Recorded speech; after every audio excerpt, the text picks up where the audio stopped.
Good evening, everybody. Another episode of the Pondcast. Share this out with a few people, and we will be ready to go.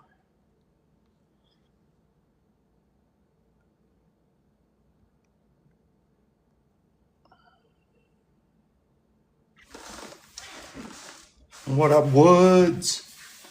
First guy in the room. Did you catch a couple fish the other day? Or did you end up just catching the one at the very beginning? I tuned into Woods' live on my lunch. He was doing some fishing. He caught one first cast. And a lot of us look at that as like bad luck. So hopefully he caught a couple more. We'll see here. We'll see what he says. Sage.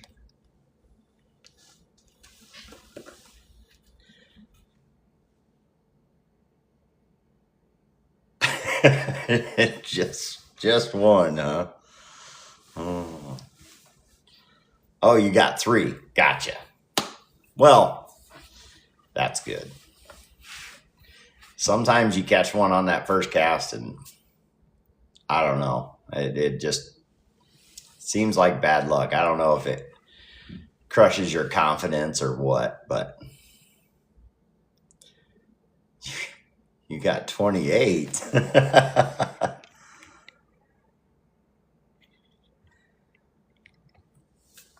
What up, Sims? Northwater. Welcome in, everybody. Welcome in.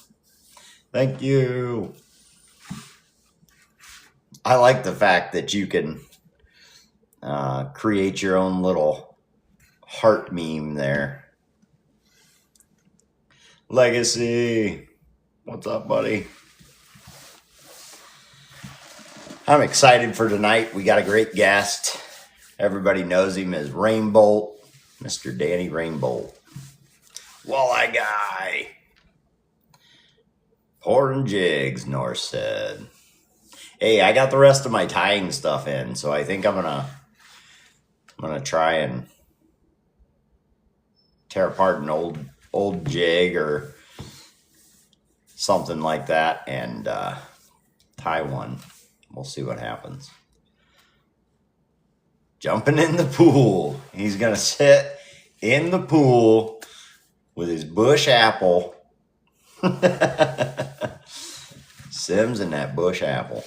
I don't even know if he can get it right now. I think it's a limited thing. I don't know. I haven't drank in years. And I never liked beer to begin with. Old Bapple.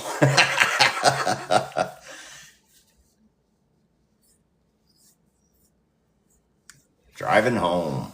Well, I appreciate you tuning in. We won't start till 7. Maybe you'll be home by then.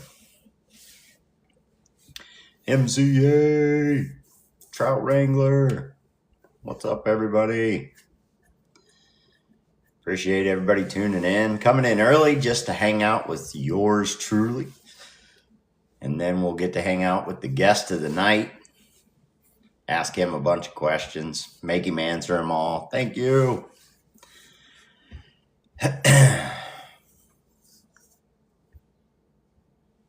I think he's been at this quite a while.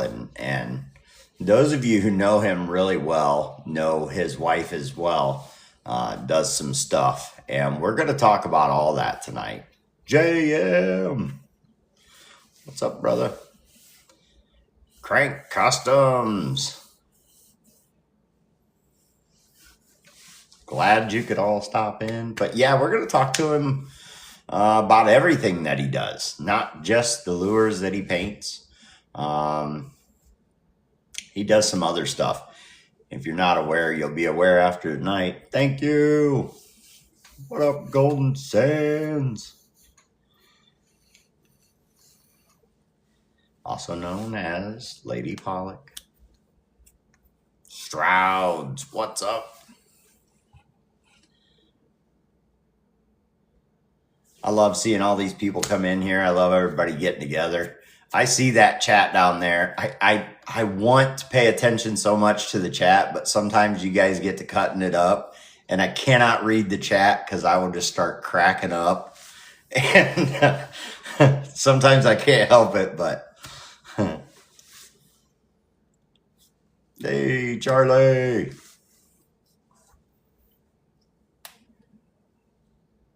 EFE. What's up?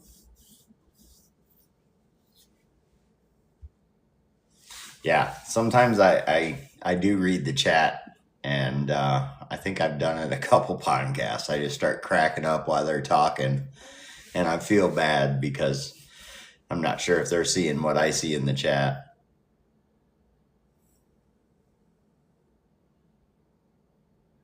MRI. Wow. Strouds is stalking you. Yeah.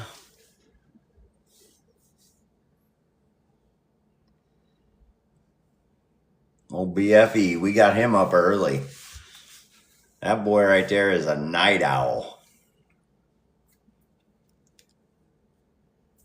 Danny won't quit copying me. He's talking about Cranked.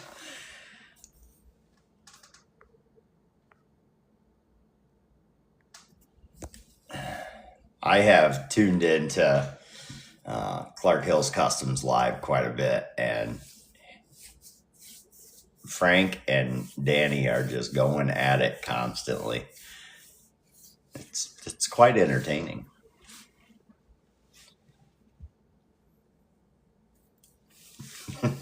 I know, I see Strouds in there quite often.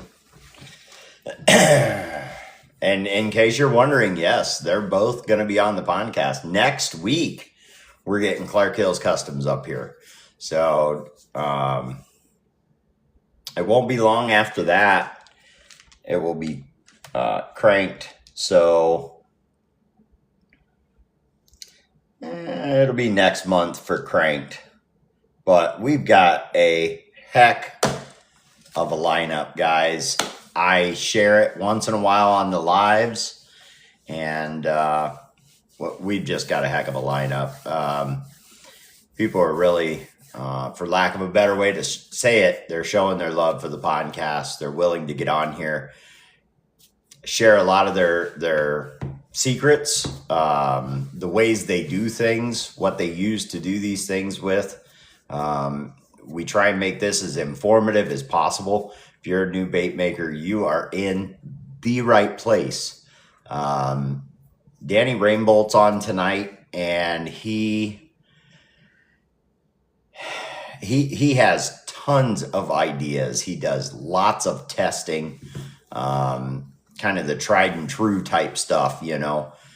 People say this is better, that's better, you should do it this way or that way, and he will put it to the test. So we'll talk to him a little bit about that. What up, Skitters? We'll talk to him a little bit about that. And I see he's in the chat now. What's up, Rainbolt? We got just a few minutes here.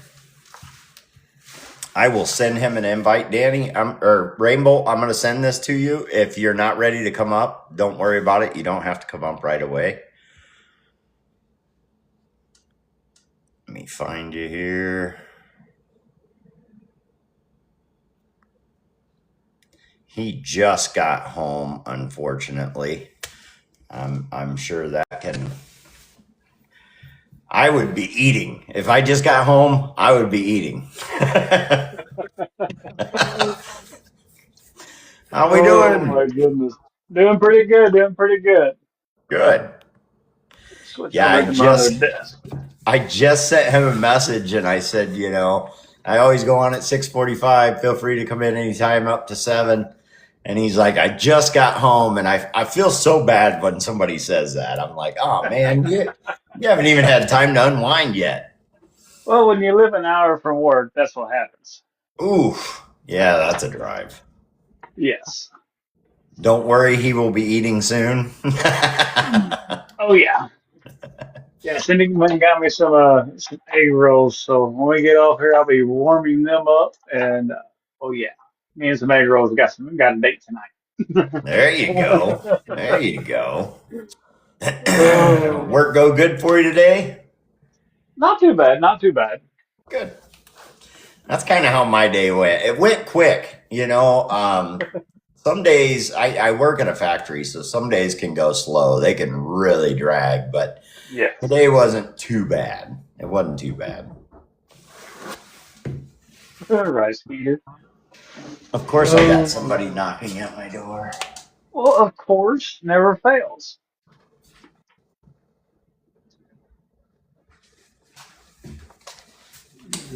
Yeah, they can leave a note or something. I'm busy. There, there you go. But yeah, Oh, just some days can drag, some days are good. hey, North. Yeah, now yesterday was definitely a Monday. I could have restarted yesterday at any time.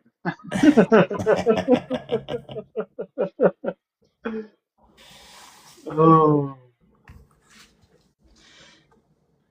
I'm hoping that these people are going to go away. We'll see. they're probably trying to get you for your extended car warranty. I know I seen they had a paper in their hand, so I'm not too interested.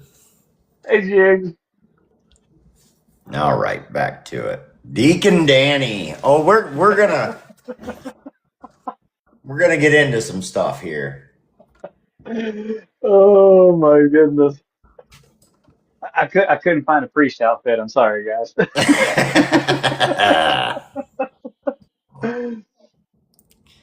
Yeah, alert. Look up. Oh my.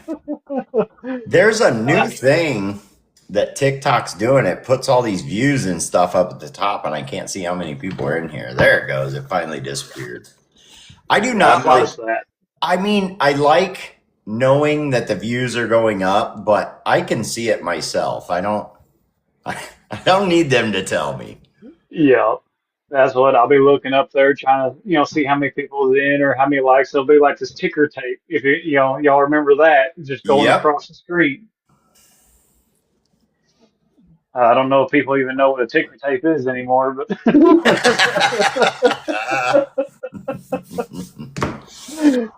Oh my goodness. Everybody's getting in here. Welcome in, everybody. We're going to do a quick shout out to everybody that's in here. Y'all get in here early, and I appreciate it. Mrs. Niece Outdoors, Sims, Northwater, Walleye, Sage is in here. If y'all don't know, I have to do this big shout out, and I have to do it right now. Today, if you don't know, Sage is my niece, and it is her birthday today. She is 28 today. hey, Miss Turtle. It's also, if I remember right, it's Jig's birthday too, ain't it? It is Jiggs's birthday. They call themselves the birthday twin, or he says, "Hey, birthday twin." So I didn't know about Sage. So happy birthday to both of y'all. I don't know if Jig's in here or not yet. Is Jigs in here yet? I don't know. I was going through the list. The number has jumped up. We're up to 32 people. So there was Sage, Skeeter's in here, Golden Sands is in here, Strouds, Christopher, Cranked Customs, Alvy, JM Jigs, Clark Hill Customs, JP, Backdraft Baits, Rick, TRS, Chris Roth is in here, K Customs, BDLR, Aunt Debbie, and G4 Outdoors, Sherry, Janelle, Jacked, and Birdman. Man, some of those names. I think I might need to get my glasses checked. I'm telling you right now. Well, that's why I went ahead and cleaned mine before I got on so I could read Maybe that's a good idea. Maybe I should try that. it. I told the wife the other day I've only had glasses. It's probably going on 2 years now, and I hate them. I hate it. And I told her, I said, I think I'm going to go try and get LASIK or something. I Yeah. do not want to wear these things. And I would do contacts, but I Right now, my job is as a maintenance guy, and you get stuff in your eyes all the time. And the last thing you want to do is have contacts in and start rubbing your eyes. So Yeah. I don't know. That's why I We tried shall contacts see. for a while. I tried contacts for a while, but heck, it costs about twice as much. It does. It really does. All right, guys, it's 7 o'clock. You know what time it is. It's time for the podcast. I'm Corey with Uncle Corey's Custom Lures, and this is our guest tonight, Mr. Danny Rainbolt. I know a Everybody, lot of you know him. If you don't know him, make sure and go over and check out his page. Send him a follow. Look at some of his work. He doesn't just do lures, and it's not just him. His wife does a lot of things as well. We're going to get into all that stuff tonight. Don't forget, at the end of the podcast, we do allow the chat to ask questions. If you ask a question during the interview, I'll try and catch it. If I don't catch it, make sure you ask me at the end. We'll get to it then. The podcast is sponsored by Pretty Lures. Get over to Pretty Lures, check out their site. They have everything for your bait making needs, whether you're tying jigs, flies, making painting baits. They have all your blanks, your paints, your airbrush, your helping hands, the eyes. You got to go check it out. If I was to say everything they have, we'd be here all night. So make sure and get over and check out Pretty Lures. Also, if you follow me here or subscribe on my YT page, you can use code PONDCAST 2025, and that will get you 10% off. So now that we've got that out of the way, we also do a giveaway. Pretty Lures does a giveaway every single podcast, and I talked with Rainbolt before we got started. He's going to do a giveaway for you guys as well, so make sure you're paying attention. For Daddy's giveaway, it's just a random number. We already chose the random number. I have it written down right here. We'll go with that random number. They're going to win that prize. As far as for the Pretty Lures, you have to give me the code. I'm going to give you letters throughout the podcast. And as long as you're tuning in and you get all those letters, we'll go with that random number that Pretty Lures is already selected. And then I'll ask you to give me that code. If you can give me that code, you will be the winner of the 25% off. I'm sorry, 25% off. Boy, I'm just off tonight. right? It will be a $25 gift code, not 25% off. All right. So I always start with the first thing. The first thing is, what state are we in? I'm in Southeast Missouri. In Southeast Missouri? Yep. Very nice. Also, is bait making your full-time thing? You hold a full-time job as well. I mean, you told us Yes. you have an hour drive, so my goodness. Yeah. Yeah, I weld aluminum boats through the day, and when I get home, I'm usually doing lures, and on the weekends I'm doing lures, or other items if people are wanting them. Yeah, welding aluminum, that's a knack for sure. I know a lot of guys who weld, but when you start talking, aluminum or stainless steel or something like that, that's a little bit of a different animal from what I understand. Yeah. I'm not a welder myself. Especially eighth inch. We do the aluminum John boats made by the Blazer aluminum flat bottom boats, Okay. and they're like an eighth inch and thinner. Look at this guy. That's some thin stuff. He is all in. He makes baits, he fishes, he makes boats. I mean, you're just an all-in fisherman, water type guy. But I don't own a boat. You don't own a boat? Never have. I'm going to try. Hopefully I'll have one by spring, but who knows? There's got to be some big discount at the place where you work. Come on now. Which, He's like, no, they charge me more because they have to put up with me. right. Oh my goodness. And we already know you have Cindy. How long have you guys been married? Um, right around 18, 19 years that we've been together. So probably about 14 to 16 years that we've been married. Wow. Congratulations. My goodness. Yeah, She's had to put she up with stuck you up for with me that for a while. long. I think at times, I mean, I think at times she's looked at that shovel really hard. I highly doubt it. After that long, you know who that person is. Oh Uh, yeah. I heard somebody say the other day, everybody, you'll meet somebody who's been with their husband or their wife for so many years, and they always ask, "How do you do it? How do you do it?" And it was a little quote, and it said, it's not just falling in love; it's falling in love with that person again throughout their life because people change, lives change. That's all there is to it, and it's about learning to love that same person no matter who they've become over the years. Um, Yes. and I thought that was kind of cool because it's a real answer. You know what I mean? It's a Oh real yeah. answer. Because ain't none of ain't none of us the same person we was 10 years ago. No, no. And when you've been with someone, 10, 20, 30 years, you look back and they may be a great person, but they're not that exact person that you met.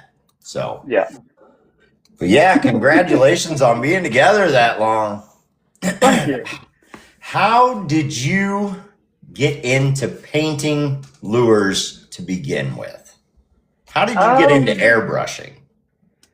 Actually, Cindy kind of pushed me into it. I was on the road. We never really came home, and she was out there with me at the time. And I had no hobby. I'd go to work, come home to the camper, and we'd go do something. But the days that we just sat around, I had nothing really to do.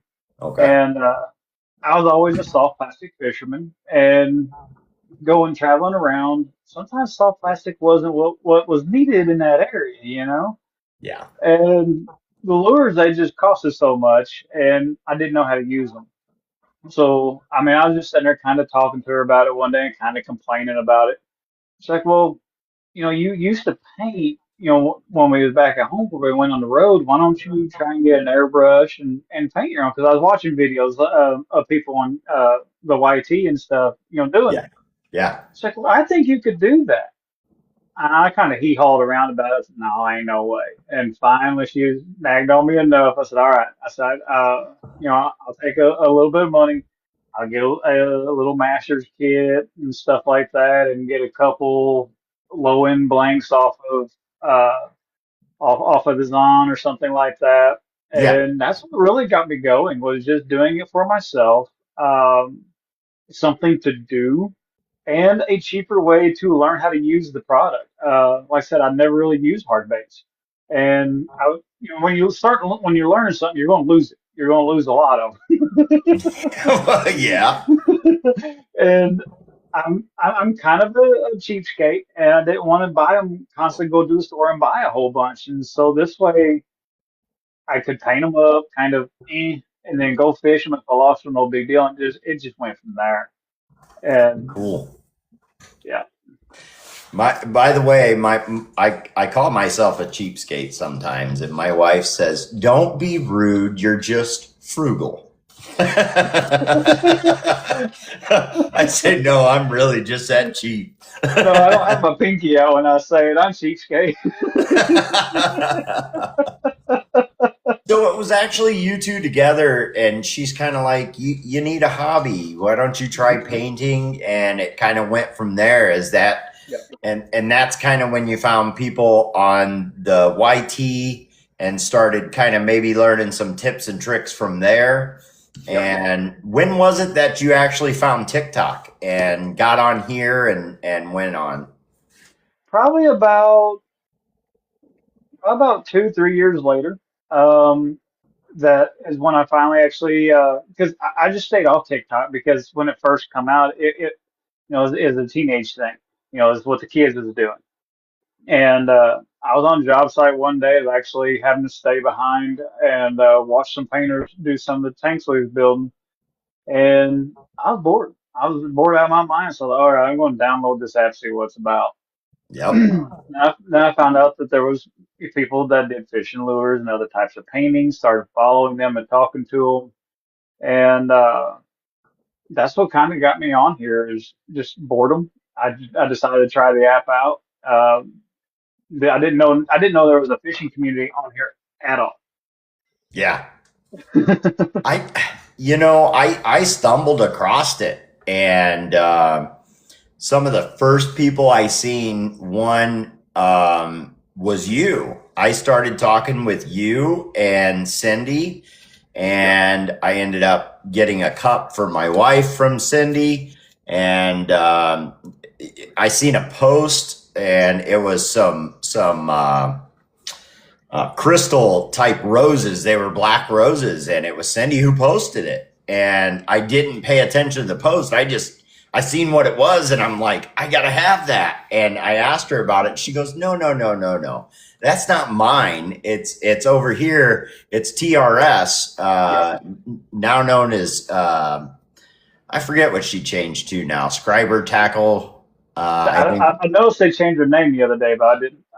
I don't know it.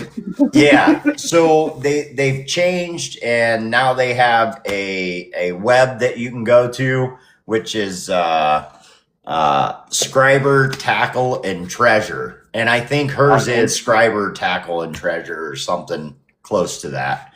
But anyway, off subject. You were one of the first people that I seen painting, as well as Custom Hard Tackle. I seen them as well, and it just kind of steamrolled from there. I mean, next thing I know, I'm gaining followers and friends and talking to all these people, and I'm like everybody else. At first, you're shy, just down in the chat, maybe make a Yep. comment once in a while, and now you guys can't get rid of me. I don't know what to tell you. It's your fault. Yep. Well, and I was the same way when I first got on here. I would tell people, I like what they're doing and stuff, kind of, just that kind of thing.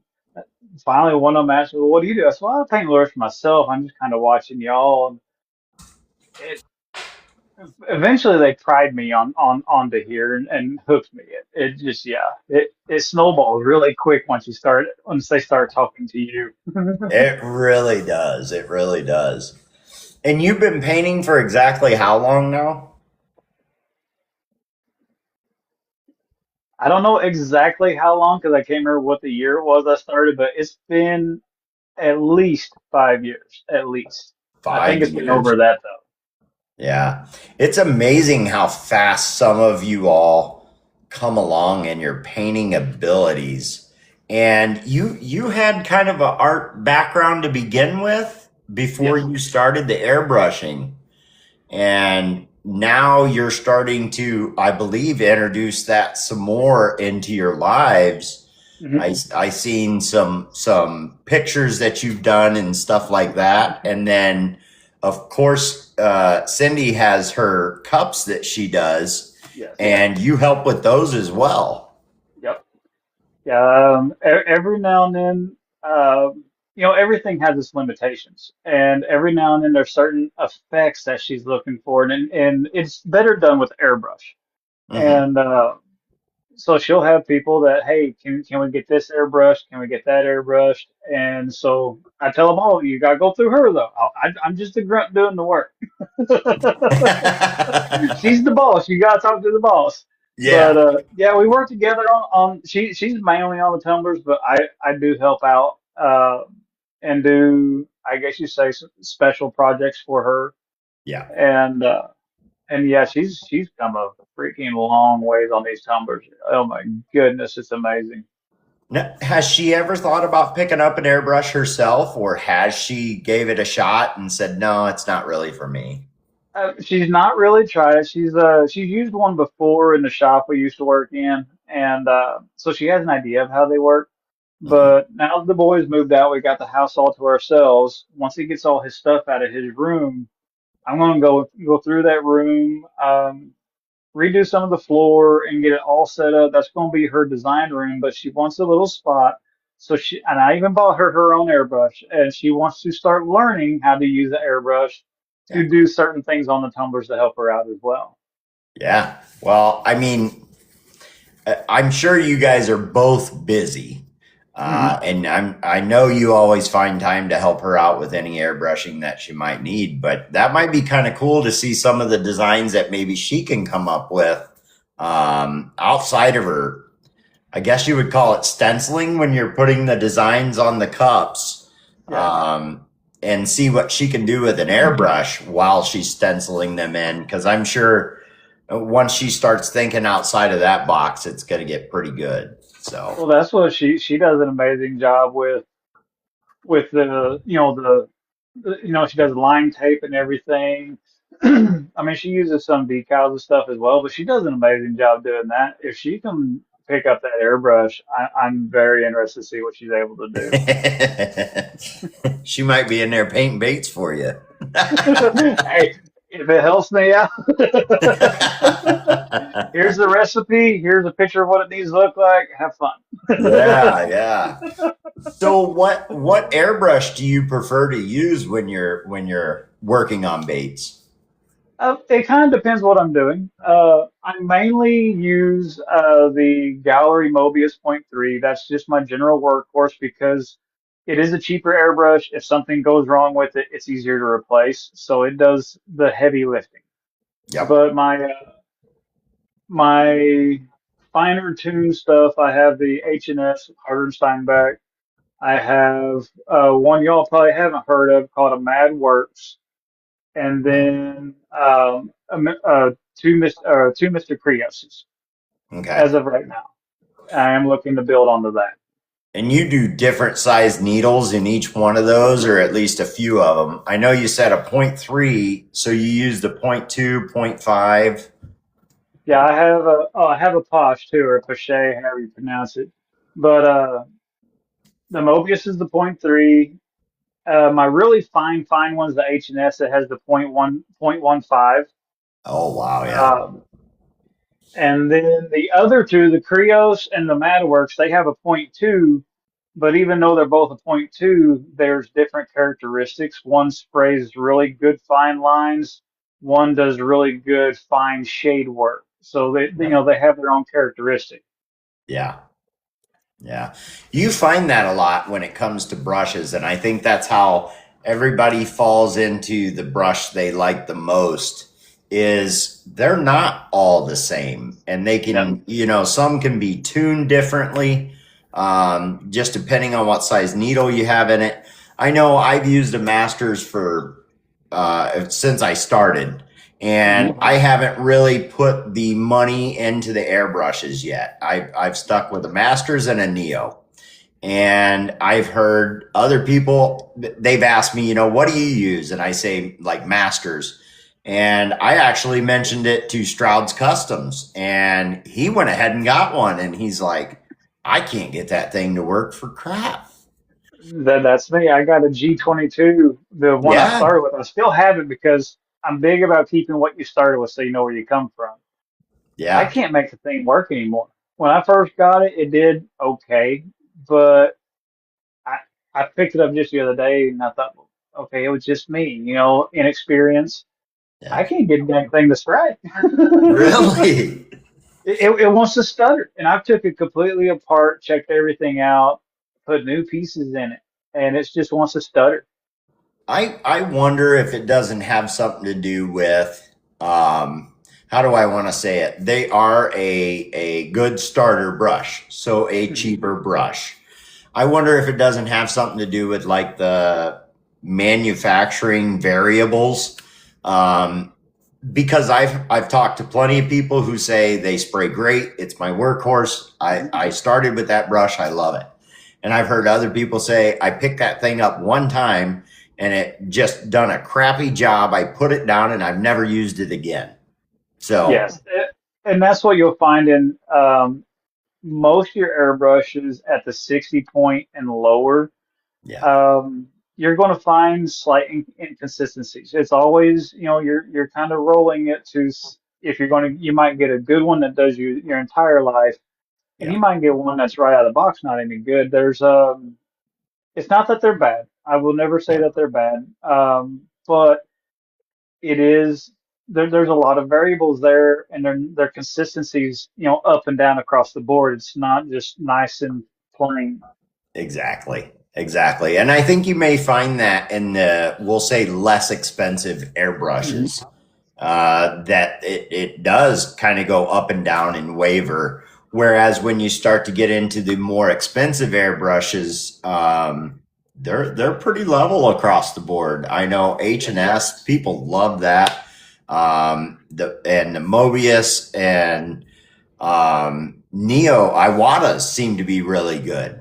But it all boils down to you as a painter. I Yes. think it's like having that confidence bait, and I've said it before. If I have a confidence bait and I'm not catching, that's what I'm going to fish with. Yep. If you're painting and you're doing that one specific lure, maybe it's the last blank that you got and it's already, should be shipped out and you need to get it painted. You're going to go with that confidence airbrush. You're not going to use one that you're not confident in. So I think it does tend to boil down to that. You're very right, Barrett.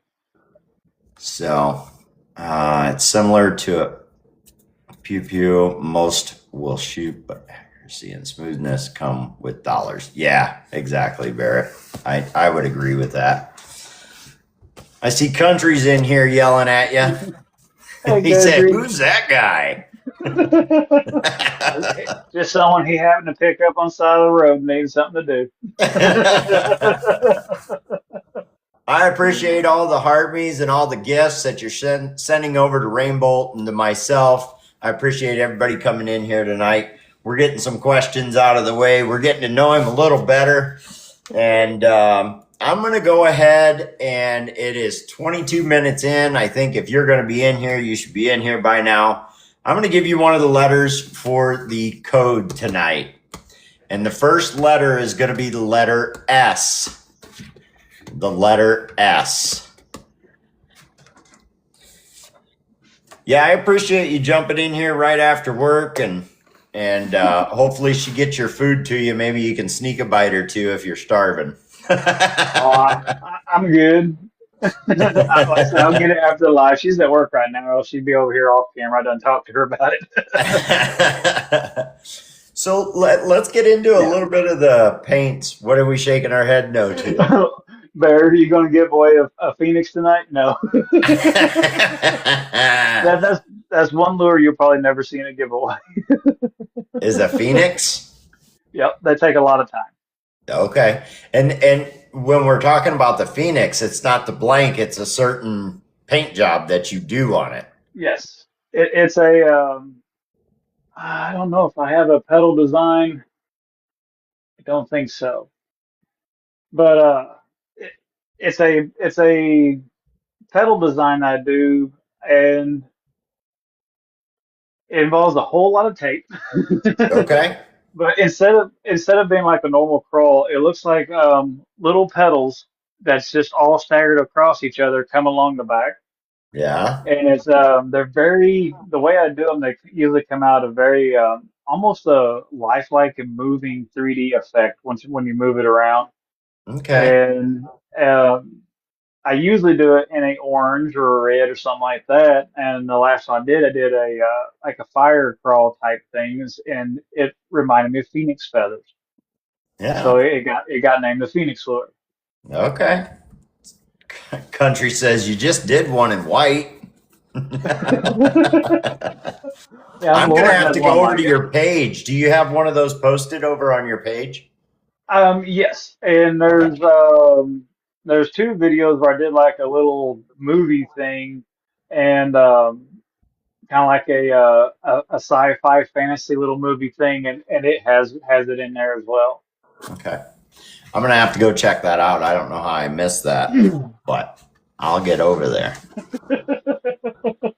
I seen the Phoenix and I'm like, that's not a blank. Yeah. So when it comes to paints, you use I would say an array of paints. I know you use all the acrylics and probably the Goldens and the Createx and the boy, I can't think of names right now. Vallejo, stuff like that. Yeah. But you also you're a tester. I've heard it, I've seen it. You try different things. So, what are some other paints or inks? I know you use inks as well. Yes.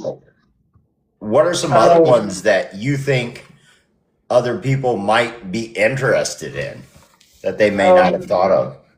the other ones that they might be interested in, I will have to say first and foremost, they'll need to make sure they have good ventilation because they are solvent based and alcohol based. Okay. And when that stuff atomizes in the air, it's hazardous. So you need to make sure to have really good ventilation. But yeah, I use what's called an alcohol ink. It is not an acrylic. It is actually an alcohol based. I think it's actually more considered a crafter's ink, but it does really good. Uh, I just kind of was trying to think how to classify them. I use a lot of automotive paints, Okay. um, and then I use other solvent, lacquer and enamel style paints. Uh, so I'll just name off some names like there's Inspire, Tropical Glitz, SMS, Ranger, Riot. I'm trying to think of the other ones. We got him on uh, the spot. oh, there's a couple others. I can't think of their name, but I've only got a couple of theirs I've been trying out this year. But yeah, I intermix them with the water bases. I don't use a lot of Createx, and I honestly think Createx has changed something in their formula because I noticed a difference in their consistencies. Okay. Um, it's not that they're bad. I'm not saying that they're bad. If I ever say I don't like something, I'm not saying y'all shouldn't try it. Right? By all means, if it works for you, keep rocking it. I agree. but uh, but I use the illustrated line on Createx, so I will say that the Tim Gore Bloodline, I Yep. really like them. They're delicate, but I like them. Yeah. What You better others? be touchy if you're going to use those. They're ready to Yes, spray. yeah, I use House of Color as well, Killjoy. Um, but the other water-based acrylics, I just got some pro acrylic in the other day by Monument, and I really like the way it worked. It will actually be if anyone asks for like, what do you recommend for someone starting out? I do recommend pro acrylic.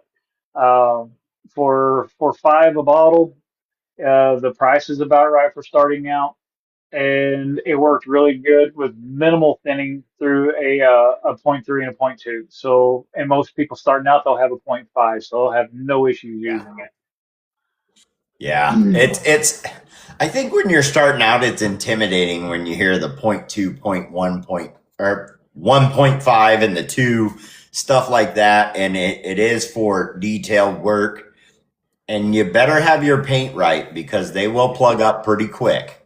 Yes. But anymore after you paint for a while, using a number 5 is like using a fire hose. I mean, you can Yes. really put out some paint with one of those. Um, The, and when you're new, and I did it myself, I pick up the 5 to do, some gill work or something like that to color in a gill or something. And you hit that trigger like you still have some of the smaller needles with low pressure, and it does not work out very well. It covers yes. half the bait quickly. I use a point 0.5 now mainly for like really thick pearls, or if I need a really quick overall coverage, that's Yeah. it. Yeah. Not at 120 psi. Yeah, country is really popular for spraying at 120 psi. I spray at a higher psi most of the time, but I'm real light with the trigger. And what is a good psi do you think to be spraying at? Um, I mean, I know there's so many variables, okay? So that's a loaded question to begin That is with, a but loaded question because even your airbrush itself has a sweet spot it likes to live in. You could yeah. have five of the same airbrushes and they'll all have a little different home they like to be around. Yep. But I always recommend to people if your paint is really, really thin or if you're using inks, stay around the 15 to 22 mark and Okay. see how your airbrush acts and see how it works with your painting style. Most average water-based acrylics, you can, and I do mean average, it's just like spreading across the board. Um, Anywhere from 18 to 25, 18 to 26, you should be able to produce a decent spray. Yep. Yeah. I think a common mistake with new painters is a high PSI, right? Yes. You get these little airbrush air compressors, and like mine, it has no tank or anything, so it's constantly anytime you're hitting that trigger, it's running. And they start out and they're like 40, 45, somewhere in that, and I you did that. learn you learn pretty quick you don't need that much pressure. Yes. If you're thinning your paint right and getting used to how your airbrush works, paying attention to what size needles in it and what you're doing with that size of needle, I agree with you. You can be in some of those lower pressures and really do some good work and some fine detailed work, Yeah. and get that paint right where you want it. Well, that's like I said, I mainly run around 22, but that's not giving it all paint. That's Right. 22 that I'm getting air, but I'm being real gentle with it. So Yeah. that air allows that little bit that I'm putting out to stay sharp Yeah. because depending on your paint, you can get too low and it starts sputtering. Yep. Yep. It So is it. it's Go ahead. it's a it's a very much trial and error. All any of us can do is give you a spot to try and go from there. Yeah. Yeah, I agree. It falls into that realm of showing somebody how to paint, say a sexy shad.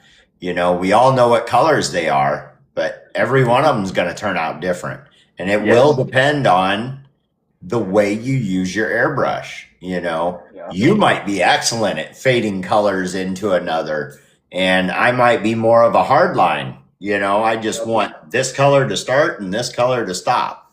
Yep. I think it does fall in that realm of everybody has their own style and their own way of doing things. So, which makes the painting community so cool is Yes. there's only so many colors in the rainbow, right? We can mix them however you want. They've been mixed by manufacturers for I couldn't tell you how many years. There's only so many colors, but it's the Yes. way you put the colors together on the bait that makes it your own, and it Yes. makes it It's unique. the way you control your paint is your thumbprint. I mean Yeah. that's like the way I shade a crawl. Yep. When you see a crawl, I know there's a couple of people that get close to that, but you can tell the difference sometimes from someone else's shading style to another person's shading style. Yeah. Yeah. I've heard the term used, copying baits, and I hate to tell you, but it is very hard to copy a bait. Can you get close? You can Yes. get close. It's still going to be your own little style of bait, and Yes. I've heard guys say, I welcome you to try and copy my bait because And I'm one of them. there it's all in how you layered it, how you faded it, where you put your coloring, where you put the shading. You can get close, but to copycat and get exact, boy, that's tough. That's Yes. really tough. And if you're one that can do that, and the painter itself that you're copying says that looks exact, you're pretty good. You're Yes. pretty good. I will say that if you can get it so close that even the painter himself can't tell it apart, that's you're doing a good job. And Yeah, I'll, you're an I'll pat your expert. back. If you can, get so close I can't tell the difference between mine and yours, dude, I'll shake your hand because I want to see it. There I go. I looked at that chat and Rooster's got me laughing. He says, well, he's known as Dark Side, but he'll always be Swamp Rooster. But he says, I copy Corey straight rust. It's orange. It's rust. Rust is, you guys are Hey, right. Rust is a color of orange. I'll give it to you. well, I don't know. I've seen brown rust before. Yeah. So that whole story goes, and I'll tell it real quick, is I was challenged to not use orange for a week because orange is my favorite color, and it's honestly in a lot of baits. I would say half of baits have orange in them. And they challenged me to not use orange for the week. So I painted one in rust. And they're like, that's just a derivative of orange. You're still using orange. But speaking of paints and the color rust, have you ever used the lineup from the lobby and it's just called airbrush? I have. What do you think of that one, in your personal opinion? Well, I haven't used the standard paint. I've only used their neons. Okay, I personally do not like the neons. right? Um, I How do I explain this? They take to thinning too quick. They go from, and because these are going to someone because I'm not making them work right. I've tried everything I have, and they'll go straight from not being usable out of the bottle. I've even got one of the little needle, little syringe droppers. Yes. Cut my drops down smaller. They just take the thinning like that, and they turn into tinted water. Yeah. Yeah. But like I said, I haven't used the standard colors, so that I don't know. I do have the primer. I don't like the primer, or at least the No. gray primer. No. So it's the neons and the primer. I don't care for. I have not used the primer. I have not used, they have their own brand of a thinner as well. I don't use that. I do have the neons, but I have not used them enough to say anything about them. Yeah. The rest of them, the basic, so this brand is just called Airbrush, and they have basic, weathering, incandescent. Did I say that right? Iridescent. Jeez, old Pete, I'm off. Iridescent. And then, of course, the neons. And I was talking with Jigs the other day, and he said there's a few colors that don't come in their kits. Hmm. So if you just have the kits, and I'm going to put this on Jigs, according to Jigs, there's a few colors that you're still missing. So you may want to look Yeah. it up. I like the basic. I don't thin it down. I don't do anything with it. And it sprays straight the way it is. Weathering, I found the same way. And I just got the neons and the iridescence. So I haven't used those much. So Well, when you go with the neons, be very skimpy on your thinning yeah, because they take the thinning really quick. And again, I do have to reiterate, I'm not saying it's bad paint. right. I know a lot of people. I've been watching the chat. A lot of people using it, having good luck with it. I will say neons or fluorescents in any paint brand out there, they are different than your normal paint. So that's why I specified I only have the neons because the pigment that goes into making them is a totally different chemical structure than your regular paint. Yeah, It is yeah. not the same as your normal stuff. They have pastel. Northwater says they have pastel too. Oh, Cool. that'd be good. Anyway, I just thought I'd bring that up. I didn't know if you had used those much. No, And um, we're going to move on to a big question. Need a little break or anything? No, I'm good. I got me some tea right over there if I get thirsty. All right, perfect. I always say that. I say bring something to drink, and I think one night I sat down and I looked over for my thing to drink, and I was like, "Wow, I broke my own rule. I don't have anything to drink." Luckily, the wife's not too far away, and she's usually listening. So if I said something like Right. that, I'd have a drink pretty shortly. That's not the case tonight. So let's ask a big question here, and I know this is going to get expanded. What clear coat do you prefer to use yourself? The one I prefer for myself is the automotive clear coat. The exact one I'm using right now is Tamco 9500. Okay, Um, and I mean, if you want, I can explain why. I don't know. sure.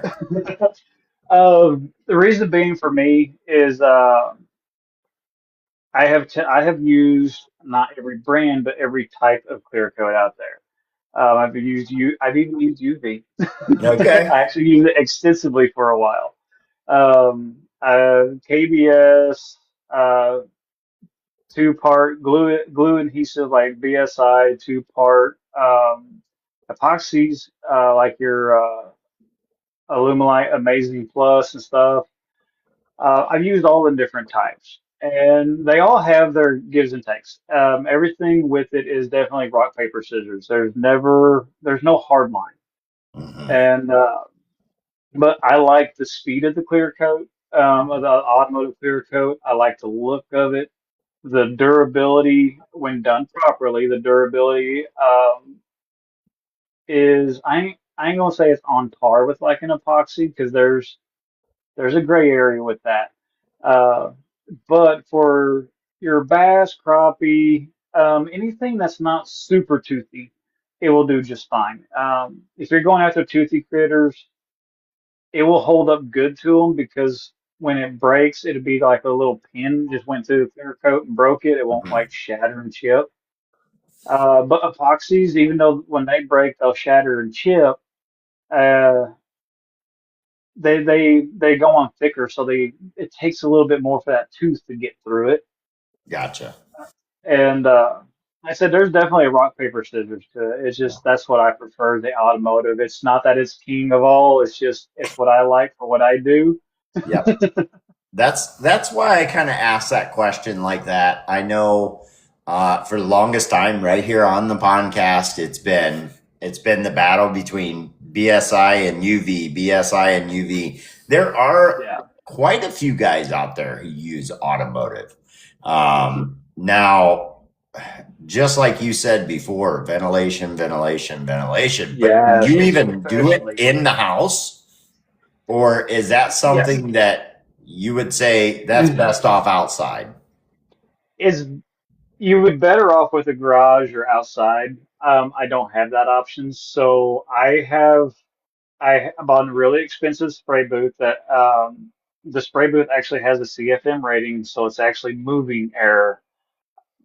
And I got enough money set back. I actually upgraded and about five times the air movement now than what I was. I went from 150 CFM to almost 600 CFM. Okay. Okay. But I also don't I don't put up like a rack of lures and just have a continual spray. Hmm. I monitor the air fuel mixture, so to say. I monitor how much I am actually putting into the air to how long the fan is going in between, we'll say just puff clouds. Hmm. So, I'll do like one lure and I'll hang that one up, give it a second, let it air out, and get the next one down, spray it. There's a little bit of a mindset of not just fogging the room down. Yeah. Is it the best? No, your best is definitely a garage or away from your house. But like I said, I don't have that option, so I'm trying my best and trying to mitigate how much goes into the air. Yeah. When we're talking automotive, we're talking more of the gassing off, I think people say. Um, let me correct that. So depending on what type of paint you're using, um, do you believe the fact of the gassing off before you do any type of clear coat? Yes. Okay. Even with your water-based acrylics, especially with water-based paint. Because if you look at the TDS sheets and SDS sheets of the solvent-based stuff, there is a curing period even for the paint that needs to happen before clear coat is achieved. Because if the clear coat goes on and the paint's not dry, so you have this layer of paint, you put clear coat on. If the clear coat dries before the paint does, you got all them gases pushing up against your clear coat. Yeah. It might not have a visual effect, but it will cause your clear coat not to adhere to the paint. It'll just be floating on top of it. So Yeah. it will chip and fail quicker. And with water-based acrylics, I recommend 24 to 48 hours because it takes longer for water to evaporate. Yeah. There's so many different ways that people like to do baits, and one fact that was brought up to me recently was the fact of it actually adhering to the bait. So I know when I first started painting baits, I got the bait in. If it was rough, because sometimes we were getting them from places that, it had some rough spots on it, extra plastic. So we're sanding those down, and then we're taking an alcohol and we're wiping it off. And after that, evaporates off there, I would go straight to the paint. And I've heard from quite a few people that that's kind of incorrect. You need to be roughing up the entire bait, then you need to be wiping all that off. Then you need to be putting on a base layer of like I'm losing the name of it right A now. primer? Like a primer, something that will stick directly to the bait. So Yes. basically, what they're saying is if you're going straight to just spraying paint onto that bait, that paint is not actually bonding to the bait. It's just Yep. sitting on top of it. And then you're putting your clear coat on. So it's still a good looking bait, but over time, the person that purchased it or you yourself that's fishing it, you're going to start to notice that the colors move. They start to blend together. They're not Yep. adhered to the bait. They're just underneath the clear coat. Yes. And that's I, I'll go so far as to say that there's facts in that because if you get outside of and I don't mean it's the way it's going to sound, outside of the hobbyist style painting, Yep. you go into a professional style of painting. First thing you're going to do is you're going to wash that surface before you scuff it. And the reason being is you want to get any contamination off the material first, then scuff it. Because if you don't wash it before you scuff it, you'll just embed that contamination. You'll grind it in. Yep. Well, that Um, makes sense. yes. And so you'll scuff it up. And once you get done scuffing it, I actually use a glass cleaner. Once I get done scuffing it, I put some glass cleaner on a rag and I wipe it down. And it's the same thing a lot of people in the automotive industry does as well. They use a glass cleaner and you dry it off, wipe it off really good, and then I put adhesion promoter. For anyone doing water-based paints, you would use your best adhesion promoter would probably be some that sealer from Createx or something like that. Mhm. I don't know if they make a water-based adhesion promoter. I haven't seen one, but they might make one. But you want to at least get a primer onto that raw plastic after it's scuffed up. Yeah. And then on top of the primer, then you'll build all your different colors and do all your detail work and go from there. And what that does is imagine your paint is like Velcro. Well, you take one side of Velcro and just stick it to the wall and scrunch it up on there, it might stick. But if you put an adhesion promoter or some kind of bonding primer onto that plastic, you get two layers of Velcro that actually stick to each other and they'll hold better. Yeah. Yeah.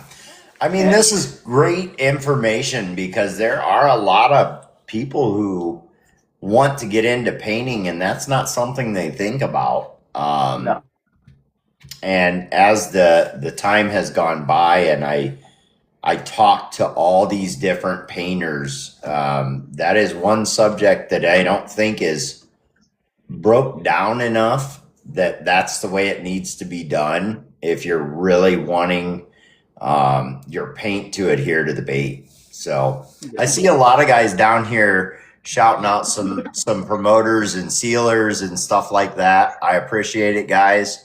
yes. I'm sure people in the chat are taking notes. I see Jerkbait Junkie, excuse me, says transparent sealer 6,000 Yes, and and that's what I hear a lot of. adhesion promoters. Yeah, I think they were just trying to tell me the words that were evading my brain at the time. Well, Hey, we all have those moments. and adhesion promoter is not a primer. I will say Right. that. So, if you got a product that strictly says adhesion promoter on it, that's what you put on to get the surface ready for primer. And plastic is one that if you can find an adhesion promoter that's that's compatible with your paint that you're going to start with and the primer you're using, that is a good thing to put down because it just helps the primer bond even more to the plastic. Yeah, yeah. I told you guys we were gonna get some tips and tricks from this feller right here. He gets down in there. He digs down into the baits and he does a lot of that testing and stuff. So make sure you guys, if you have questions, you're thinking about it and you're gonna give them to him here at the end of the podcast. If I can catch it in the chat, I will try. But for the most part, I'm just soaking in this knowledge here.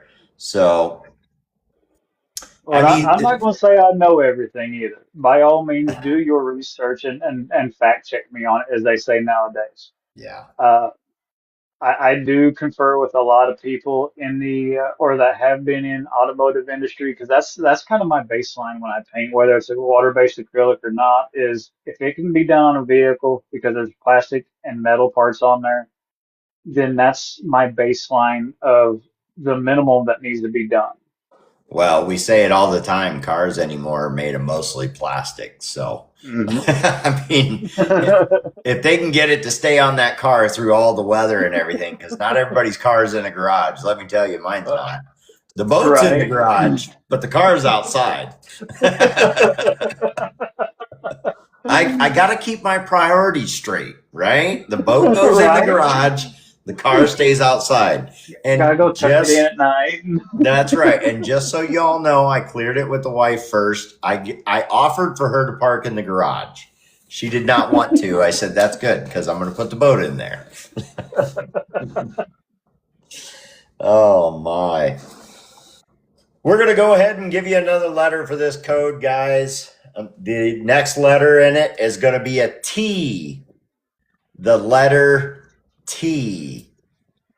I appreciate each and every one of you for stopping in here. We have 46 people in here. We usually draw a good crowd, and that chat is just going off. I see everybody talking with each other, battering back and forth, and I love to see it. That is what this is all about. And like Rainbolt said, this is the way he does things. The whole point of the podcast is to get this information out there. If we can say something that's going to get your wheels turning, we're hoping that you're going to do your own research and figure out your own way. Just because Yes. he says he does it this way doesn't mean that's the absolute way it should be done. Everybody does their own thing. They do it a little bit different. If you're new to painting and you put out some of those baits where you did not do some of these steps, it doesn't mean you've put out a complete, bad bait. It just means that there's a few more steps that maybe you might look into taking, um, Mhm. and make Yeah. yourself a better painter. Yes, it will make you a better painter and it will help the overall durability of even your clear coat because the base, the how you start that lure actually affects your clear coat as well. He needs So to. So he needs to switch to Deacon Danny. You got to explain, okay? We've seen this a few times, and we have to explain. If you're willing, you can shake your head no if you're not willing. Everybody Oh keeps my referring goodness. to Deacon Danny, and somebody mentioned it to me before you were going to be on tonight, and I was like, Deacon Danny, and they explained to me what it was, and I'm like, I was there. Now I know what you're talking about. So if you would like to explain a little bit why they're calling you Deacon Danny, you can feel free, or you can just shake your head no, and No, we will keep no, I moving don't on. mind. Well, what first got it going is when I'm live. It was always a running joke. My lives are, for lack of better words, boring because I kept them mellowed out. I kept them professional. Um, I try to keep a lot of the like cursing and stuff like that out of it. Just try to keep it good and clean for the whole family, so to say. Yes. And so, most of us, we have some kind of construction or roughneck background of some kind. That's not our normal way. And so they started calling me Deacon Danny. And one day I went in there and I hopped, I think it was on Swamp Roosters, and I just let loose and I was normal. And they was all like, Deacon Danny, how dare you? So now I have started stretching in that I am accepting the Deacon Danny. So now we have to do ten raparas a day. And we have to spin off the evil Ned of the Ned rig because he will lead you down an evil path.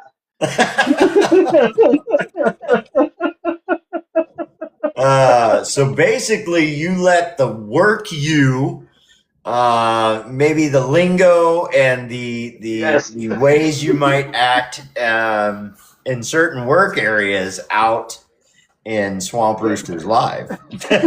Yeah, I went in there and we just all got talking. And you know how it is, you get talking, you even quit paying attention to the chat. You're just a group of people having a pretty much a phone conversation. Yeah, yeah, I just started, just being me. And, all my lives, I'm not a character or being who I'm not. I'm just being censored as far as some of the things I would normally say. yeah. And being respectful, I guess what you would say to all crowds. And Well, I just let loose one day and they was like, oh my gosh. there's nothing wrong with what you're saying. There are plenty of kids, younger generation who get on here. And whether we know it or not, the fly tying, bait painting, stuff like that is not just the older generation's thing. There's a lot of young kids getting into it. I have Yes. met kids that are, in that 13 to 18 range, and it's not something you expect. When we think of bait painting, it's guys that have fished for years, and I guess when I first thought of tying, I thought Bass Pro Shop, old man in his garage, boring, boring, boring. And it's not so much that anymore. There's a lot of different generations that are getting into this bait making community. Yes. So I can respect the fact that you would keep it, for lack of better words, PG during your Yes. live so that they feel welcome, as well as keeping everybody else PG in your lives, which is quite a task, my friend. I don't I Yeah, don't I think mean, I could control everybody like that. we tiptoe the gray line every now and then. It's a kind of subliminal jokes, but Yeah. we would definitely try our best for the most part to keep it, definitely where anybody could watch it. And, or, it might even be you, but you might have a grandkid or a nephew or niece or something in the background that I don't Yeah. see. They Yes. don't need to hear some of the things that we might say. Country says, no, seriously, if he curses, he's upset. Or if he cusses, he's upset. And for the most part, that's true. Uh-huh.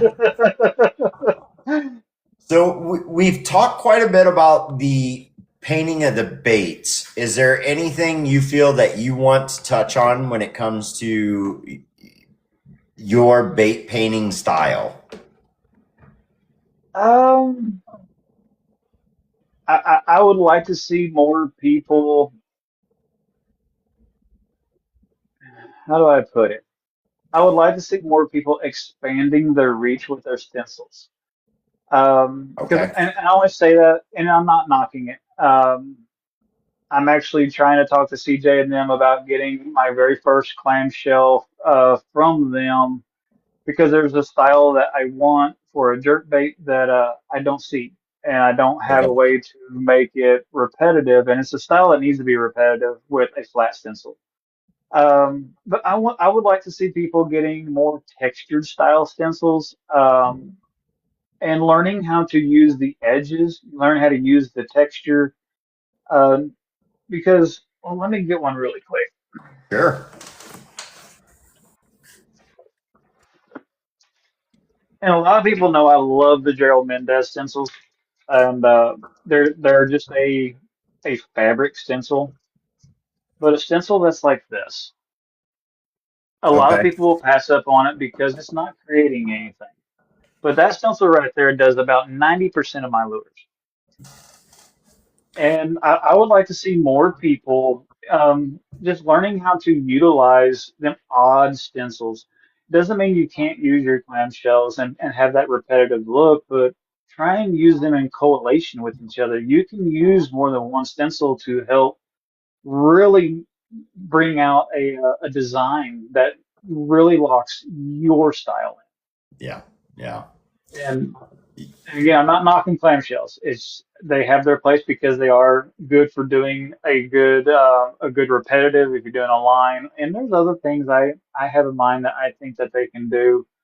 Um, but there's learn how to utilize all styles. Yeah. Yeah. Well, you can add when it comes to flat stencils, and of course, it's a whole conversation in itself. But if you want to add depth to a bait, some of those flat stencils are what you're gonna need, Yes, as well as the rest of it. You know, layering the colors and doing different things depending on your style. But I had someone the other day ask me if I had a texture stencil, and I'm like, I don't know. I started digging through my stuff, and to be honest with you, I agree with you. That should be probably at the top of your stencil list is adding some texture to those baits. yeah, because even like a standard crawl, and I don't know if it will show up on this or not, but you're not going to see it. But they're in the lower portion on these crawl shells. There's a little texture in there, and you Yep. know how crawls have that little bit of the little bumps along their shells. Yep. It helps. It doesn't matter to the fish, no, but it sets you apart as a painter and a design styler. Yep. Well, not everything, let's say 80% of what we do does not matter to the fish. Not It's really. for them, it's all about color. Now, for the person that maybe you're presenting the bait to, it matters to them. We all have to catch the fisherman so that the fisherman can go catch the fish, right? Yes, We all do it's baits that are just simply eye pleasing baits, right? And yeah. then depending on what painter it is, they'll do the eye pleasing, but it's also the color palette that somebody might need for their area. It, So go And ahead. that's why I tell everyone it's a delicate balance because I do see people that paint for the fishermen and I Yep. see people that paint for the fish. If you can find that delicate balance and do something that's very unique, very you, but all your colors are in the right spots, then you've hit you'll have a little bit one way or the other, but you'll hit a good balance of it's catching the eye, it's catching the fisherman, but the fisherman's coming back to you more, whether he realizes it or not, because it's catching the fish, Yeah. but he just recognizes the lure because of what you've done with it. Yeah. Yeah. There's many ways when it comes to painting a bait to if you're looking to sell that bait to other people, Um, it really does depend, but in the end, you want to make a bait that can catch fish. I mean, if they're not Mhm. catching fish with it, they're probably not going to come back. They're going to hang that eye pleaser. They're going to put it right on the wall, and they're going to go on to somebody else who makes those color palettes that they prefer. So Yeah. make sure you're talking to them when they take one of your baits. Let them know, hey, if they just bought that one that they thought was really cool and it's not really the colors they need, let them know that you can do that for them as well. Yes. So Communication will get you a lot further. And as you talk to your customers, to talking to painters, as you talk to your customers, learn them. Figure out what they mainly fish for. Get them in a conversation and somehow work it into talking about the lures that they like and the colors. Start writing that crap down while you're talking because that yeah, will help you. Okay, these guys in this area, they really like Tennessee shad. This one likes hickory shad colors. Oh, over here, they're more sexy shad and uh, that type of realm. yep, You start learning what you need to be painting in order to sell. Does it work all the time? No, it's still a chance thing, but it helps you to know. yeah, yeah. Well, we're going to hit you with another tough question if you're up for it. And then All we're going right. to get more into everything else that you and your wife do. So let's hit you with this tough question if you're ready. Who is your favorite painter? Or do you have one? Maybe you have several. But I like to ask that question. It's a very loaded question. And when I ask this, it's not really to single anybody out, it's to see who maybe you draw your inspiration from. Um, I'll be honest. I have thought about that all day because I know that's a question you ask. And I honestly don't have a single favorite. Okay. My joy comes in seeing the progression of every painter. Country I said, I'll mean, delete you right now. I will say, and I'm not going to say who or nothing like that. I don't play that game. There are some better than others. Yep. But I draw inspiration from everyone that paints. And so I can't say I have a favorite because I Okay. like what everybody does. Everyone has their own thing. Yeah. And I guess that keeps me from having a favorite. Okay. All right. Well, we're going to give you another chance here. Is there anyone you'd like to shout out?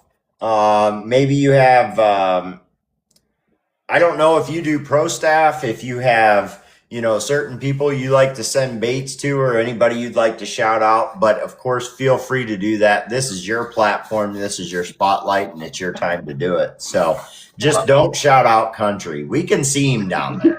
I don't think he's quit commenting since this live started. Because he's been here, been ticking along. Well, I definitely have to shout out my wife, Cindy. I mean, she does her tumblers and everything, but without her, I wouldn't be here talking to y'all because I was going to hang this up not very long ago, and I'm gonna say probably not long after I come home off the road, I was going to hang it up, and she kind of put the authority in me. Okay. But I have recently gotten on with Pretty Lures, so I had to shout them out. Oh, wow. And I am late into the game. I know that. I've seen him and Rosalie start it from the very beginning. But I'm not the type that gets on board and helps you from the get go. I support you from the background and like keep going. And I like where they're going with it. They're doing a really good job.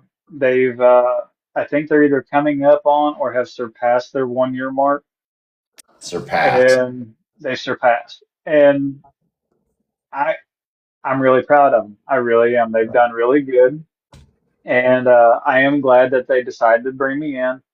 Again, I didn't try to get on when they first started because, like I said, I like to support from the background.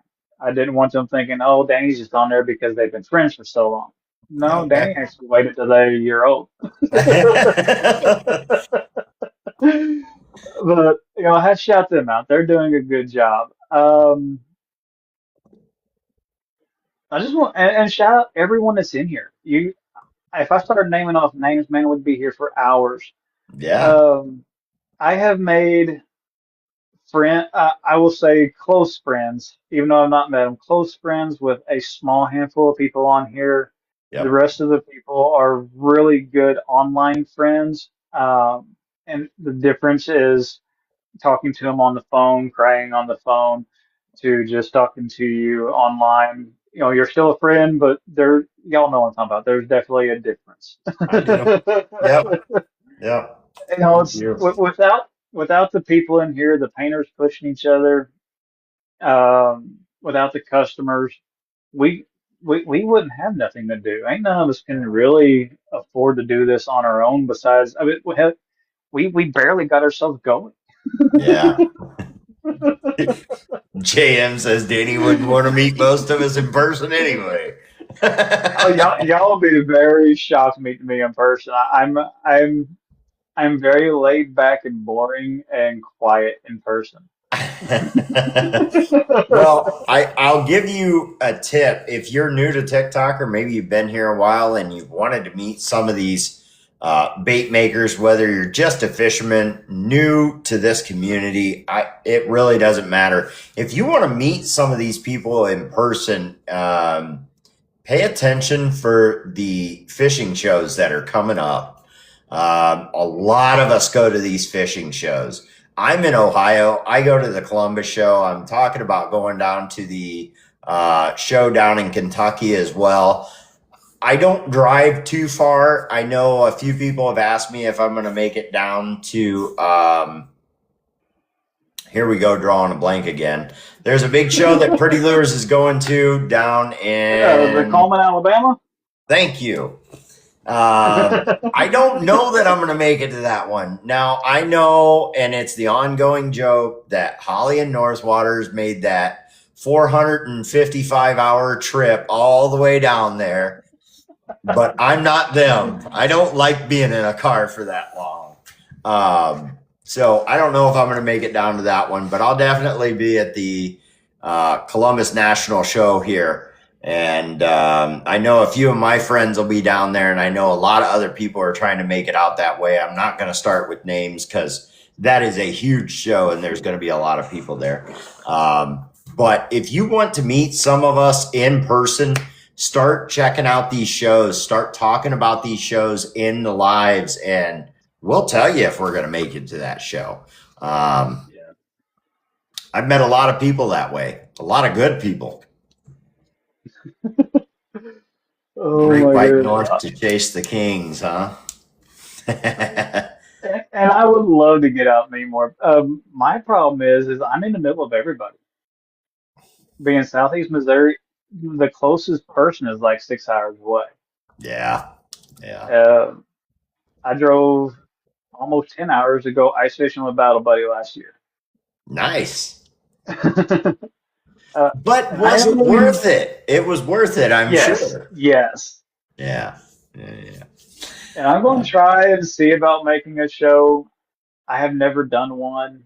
And I don't know, it'd be nice to do one day. There you go. Skeeter says he's not that far from you. He's down there. Yeah, I think aren't you like in the Illinois area there, Skeeter? Or am I wrong? Am I thinking about Sims? Sims is in the Illinois area. Sims and there's a couple over there. Yeah, my brain's not working good enough to be naming where everybody's from. You're closer than I thought then, Skeeter. Four Well, hours from Skeeter, you. Yeah, Skeeter, look up Poplar Bluff. yeah.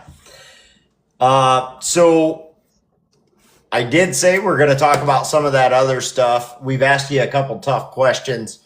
So some of the other stuff that you do, why don't you enlighten us in what you do in some of your pastime and some of the stuff that Cindy does, and if you have some things you'd like to show off, by all means, bring those up and show them. But I know we've talked about it. Cindy Rainbolt does the cups, but you also do just paintings, Yes. airbrush style. Yeah, like this one here, I have it for. I think they use the word waffle on here to kind of Yep. get around it Yep. and get the glare off of it here. There we go. I do. Very You know, nice. I've done a sign like that there, and the sun and everything glows under UV light. Really, that is neat. I don't know if I can get it to show up in here or not. Barrett says low rider Danny style. I don't know if the reflection will kick back enough. You see kind of some of the glow coming up with the light behind it. Very little. We get the idea. That's for sure. Yeah. So I do stuff like that. Now, what is that on exactly? It's a pretty much a license plate sized piece of tin. Okay. Okay. Let's say a piece of galvanized tin, Gotcha. Okay. and that's what that's on. Is I want to say it's like 11 inches or something like that, about the size of the license plate. You know, Okay. then I've done one like this. Bob Ross style. Boy, that glare is. Well, I mean that thing's got to be just as shiny as all get out to be reflecting like that. That's for sure. Well, that's that clear coat I use because I do clear coat all that. Let me go back here. If it's not been shipped out yet, I don't know if it has. I have to go in Cindy's room. I'll show you one of the tumblers I do.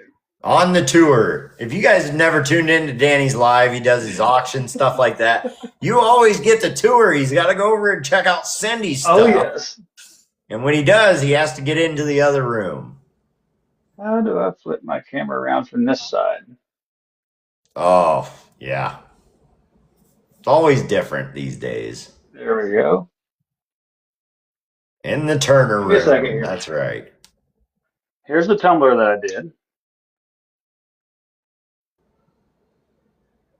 Oh, yeah.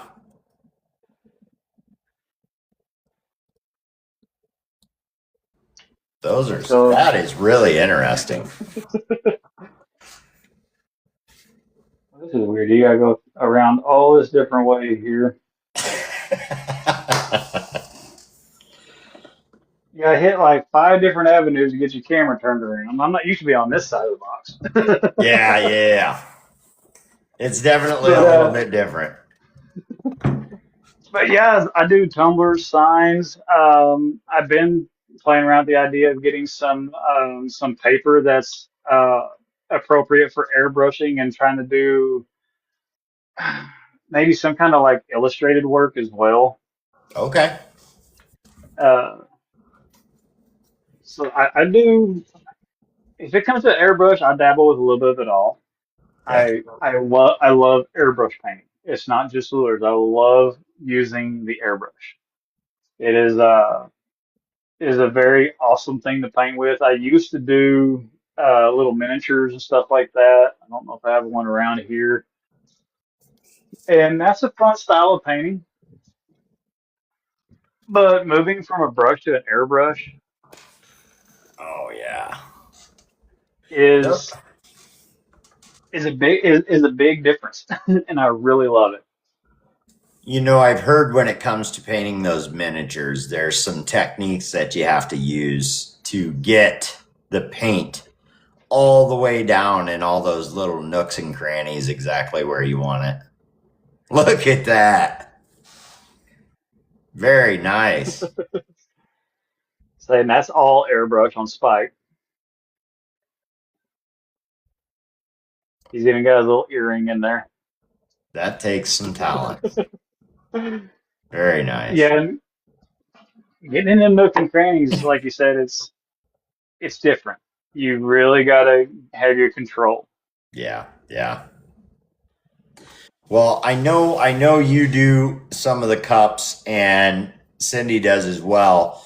Let's give her a shout out when it comes to Cindy and doing the cups. She can do just about anything you want. If you can come up with it and you can give her a little bit of time, she will bring an idea together for you. She did a cup for me. My wife's a nurse, and I did not want to give her a regular nurse cup. She has a little bit of dark humor and stuff like that. And Cindy, she knocked it out of the park. My wife doesn't even use the cup. It sets up on a shelf. I think she used it a couple of times, but she likes to say she's accident prone, and I don't think she wants to break them. So she's broke many, many, many cups.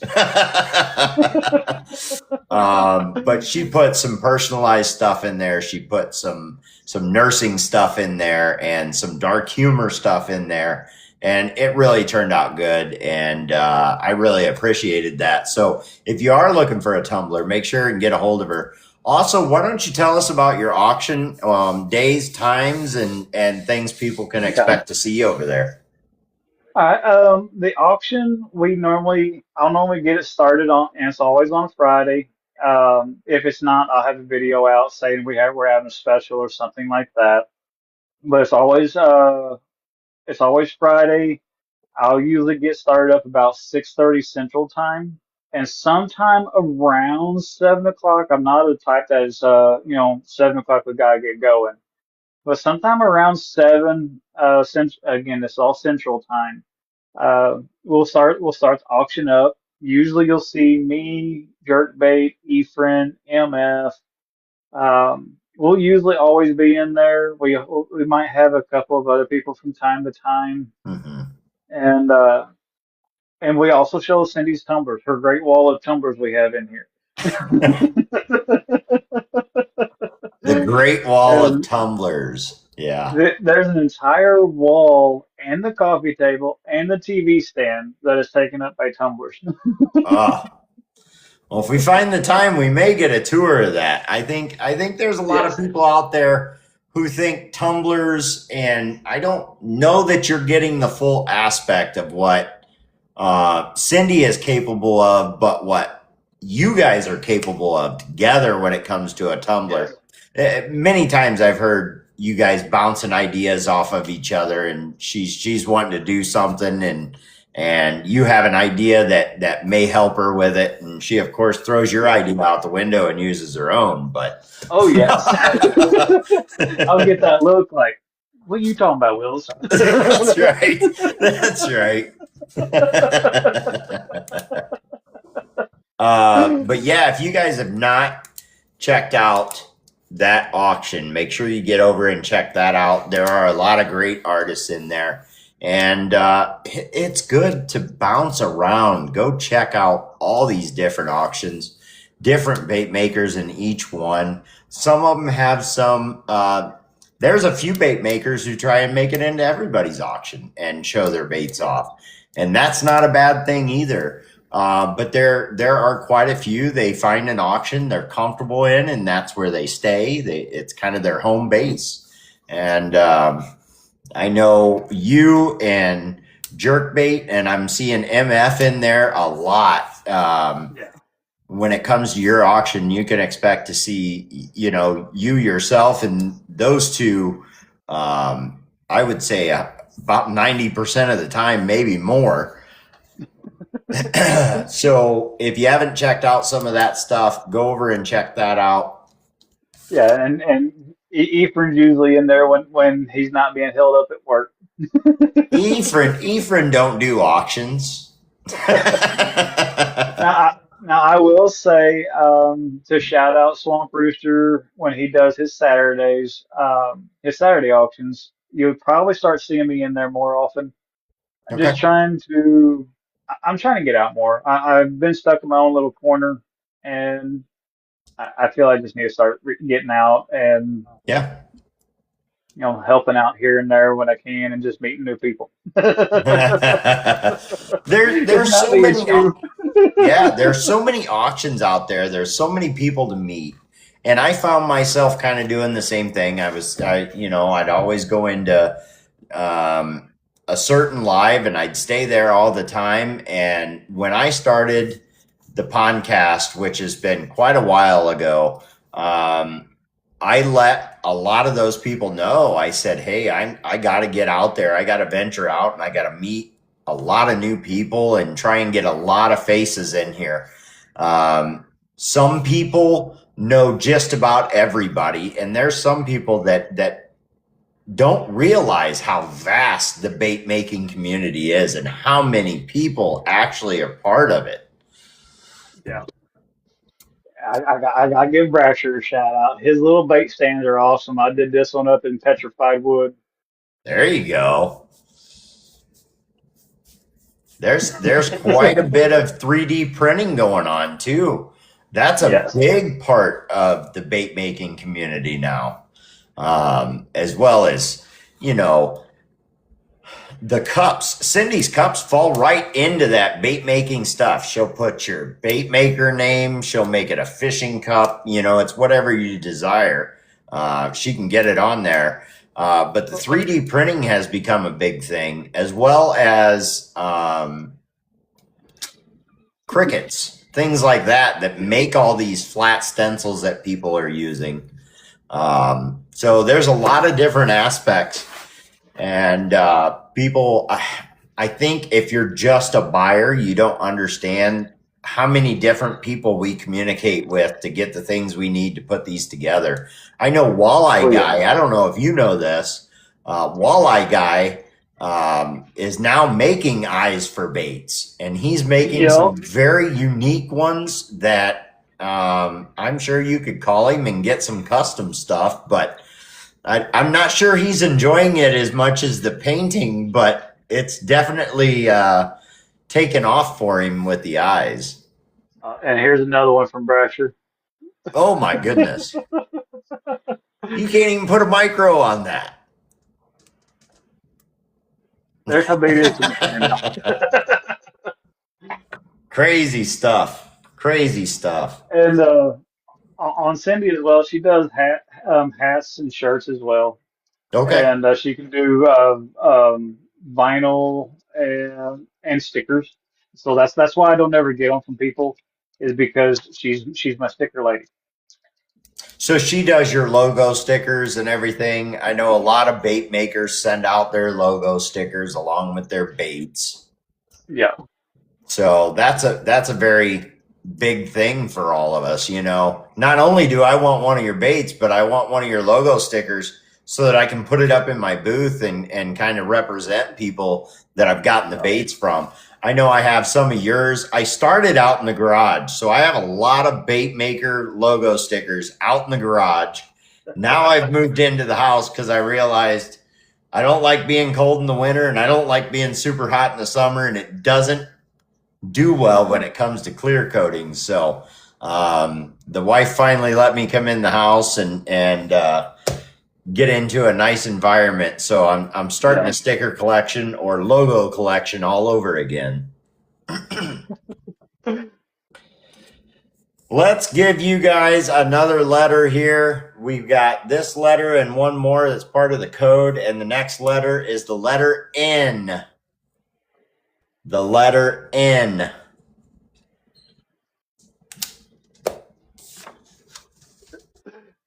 Poor Let me country keeps see what asking we for a tumbler. I know what one he wants. You ever get painter's block? uh, from time to time, I will say yes, because I just don't know. I, I guess let me rewind on that. I get painter's block because I'm not an avid fisherman.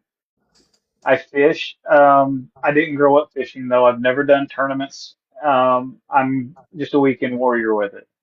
And I know what my fish around here like, but I'm not well versed in multiple different areas. And so I get blocked because I try to target on not necessarily hot colors, but colors that I know are productive, because there's certain patterns that just no matter where you go, they just don't seem to produce. And Okay. so I get kind of blocked up on that, trying to figure out, you know, what will work, what colors are working, what colors are good for the season. That's, I painted a really plain one the other day on a deep diver, and I actually got educated by JP and a few others in the chat because that one runs 16 plus feet. I said, guys, I said, up to 10 feet, I know what colors show in the water. Okay. Because at certain depths, certain colors kind of disappear, change hue. I said, what do you run on a deep runner like this? I said, I don't know what colors. I said, are they all brights or darks? And that's when they started explaining it to me that, these colors are very highly productive in deep runners. And so that's where my painter's block comes from is just trying to figure it out, trying to figure out, okay, on this lure at this, it runs this depth, um, kind of what needs to be on it. It kind of falls back what we talked to before about painting for the fish and painting for the fisherman. Mm-hmm. I try and always bring that together as much as I can. So I could just do something really wild and just, off the cuff, but I want to bring colors in that are functional. And I'm, I'm having to really reach out more because more deep divers are getting more popular with those that are following and buying from me, where before, if I had something around 10 feet, no one would touch Yeah. it. And it's, we're starting to get more customers that like them depths and run them depths. And so I'm having to learn it. And I guess you say it's an educational block now, trying to figure out what will sell, what colors work. And I reach out to a couple people, hey, this type of year, just for your area, what would you be throwing? Yeah. Well, it's always good to reach out to fishermen themselves in different areas because let's face it, this is not a one state app. This is all over the US, it's all over the world. And depending, you could, I like to think Australian guys, fishermen in general, pop into these lives quite a bit. And some of them are willing to pay the shipping costs that it would take to get, the baits over to them. And when it comes to their style of fishing, that's a whole different ball game. Yep. So it is good to talk to different people and figure out the different things that you might be able to paint. And it also gets you outside of that box, getting outside of that box and painting those different colors that maybe you usually wouldn't paint. Yes. Yeah, because you can get locked into a certain set of patterns and colors real easy. And Yeah. uh and that's why I try and tell everyone, which you know just as well as I do, when you tell people to, you might get one person that messages you.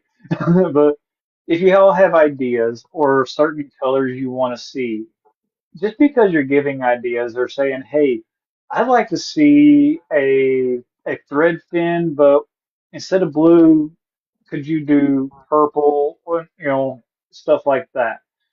It's not saying that we're going to make you buy it. It's we would do like one or two. We'd test the waters with it with our customers, and it Yeah. might wind up being a producing color that just is a color that you just mixed and twisted something up. Yeah. You want to see it be done, and it might wind up being a hot color for that time of year. Yeah. So when you're painting, let's say for auctions, do you do shows? Do you go to the shows and do stuff like that or not usually? No, I've never been to a show. And that's because, again, with my location, they're all a decent drive.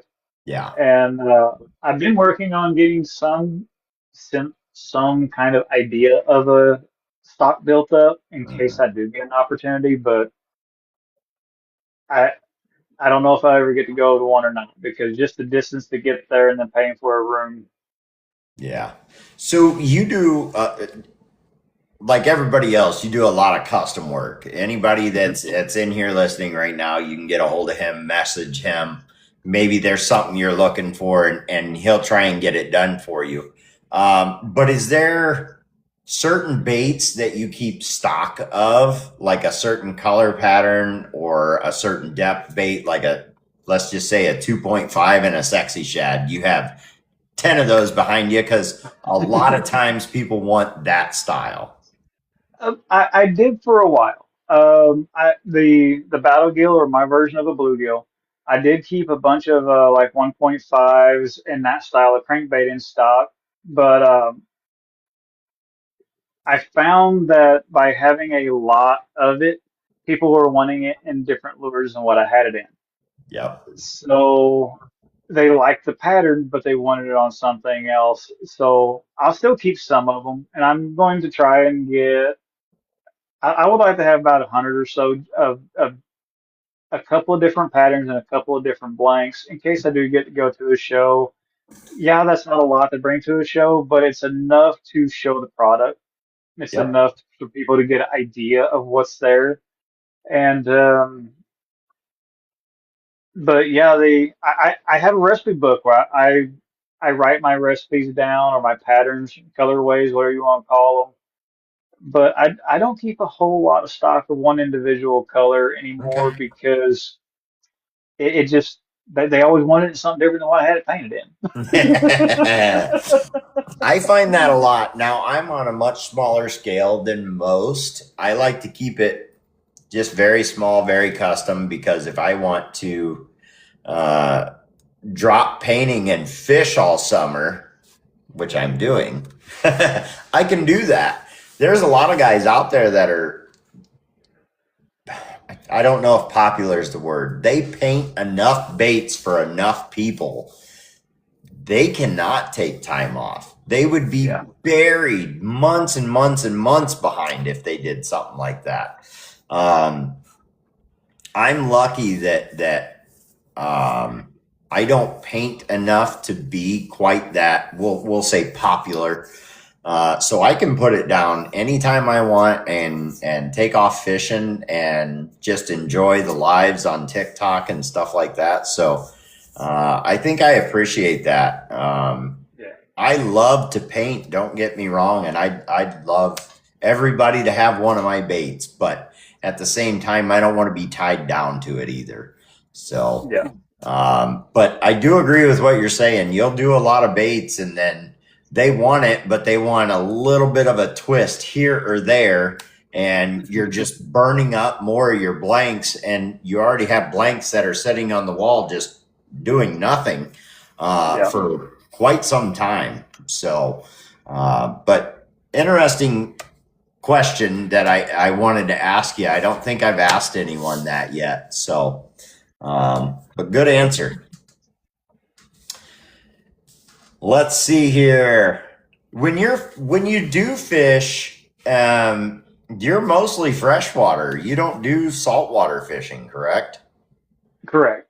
I enjoy saltwater, but with my location, it's mainly freshwater, Yep. and it's small rivers that you could pretty much cast from one bank to the other. Yeah.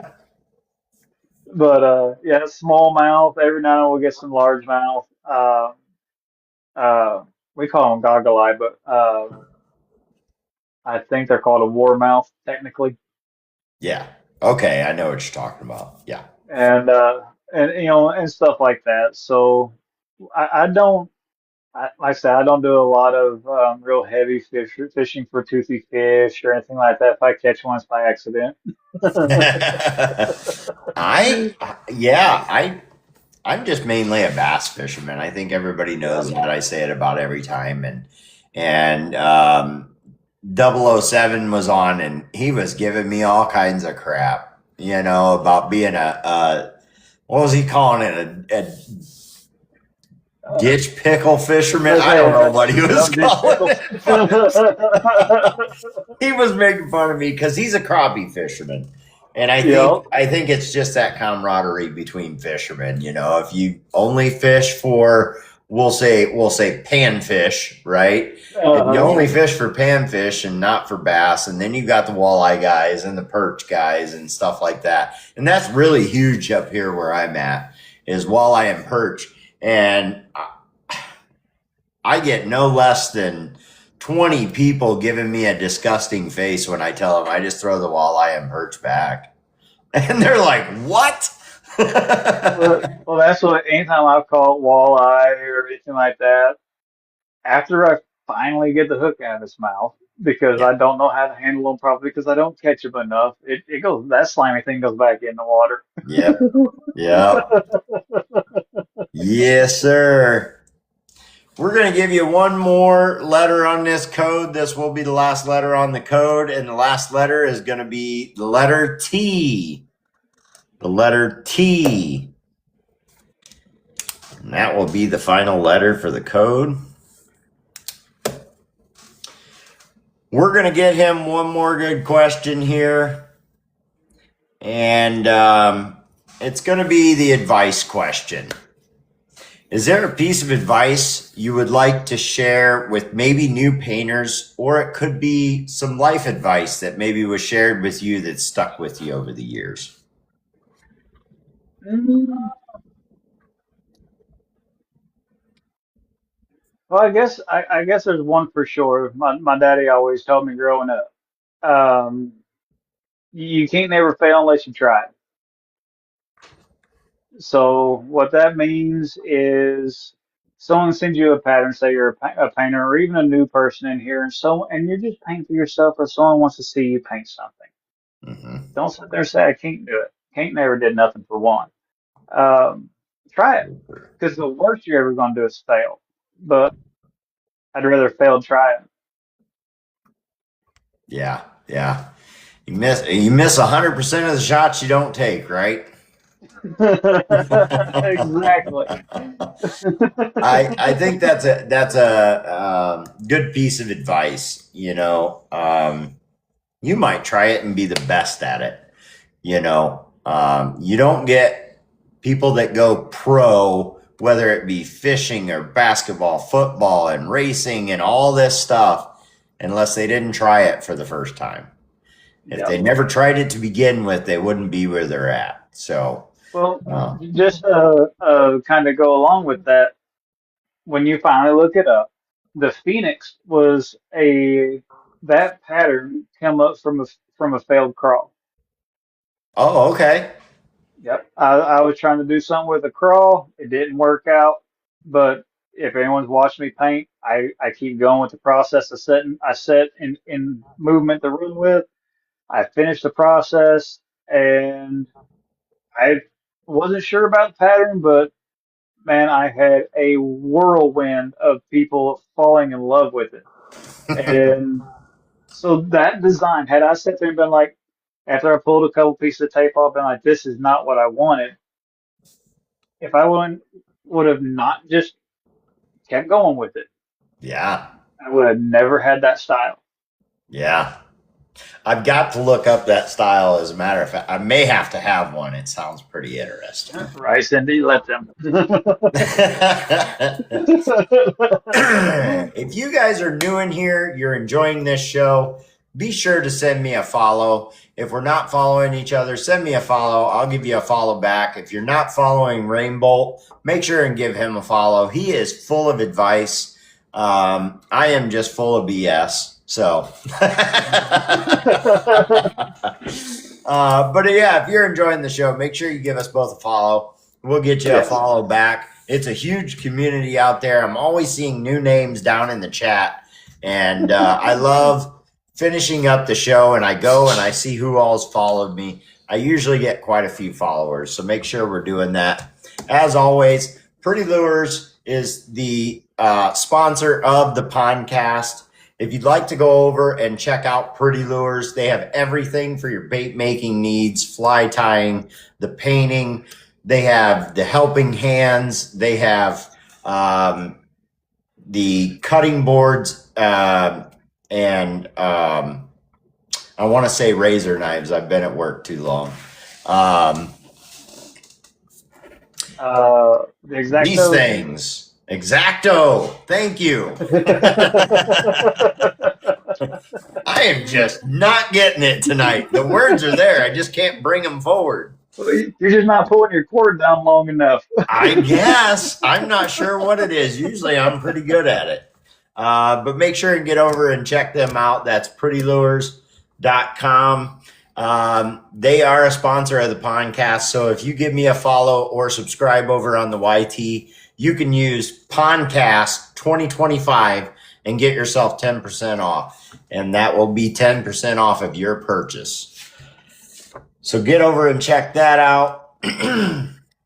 I think we are just about ready for some giveaways. Is there anything we didn't talk about so far that you would like to talk about? We do still have the questions from the chat coming up. If you guys have been patient with me, I appreciate it. We will get to your questions. We're going to do a couple giveaways and then we'll get to those. But I wanted to make sure there's nothing that we skipped that maybe you wanted to talk about this evening.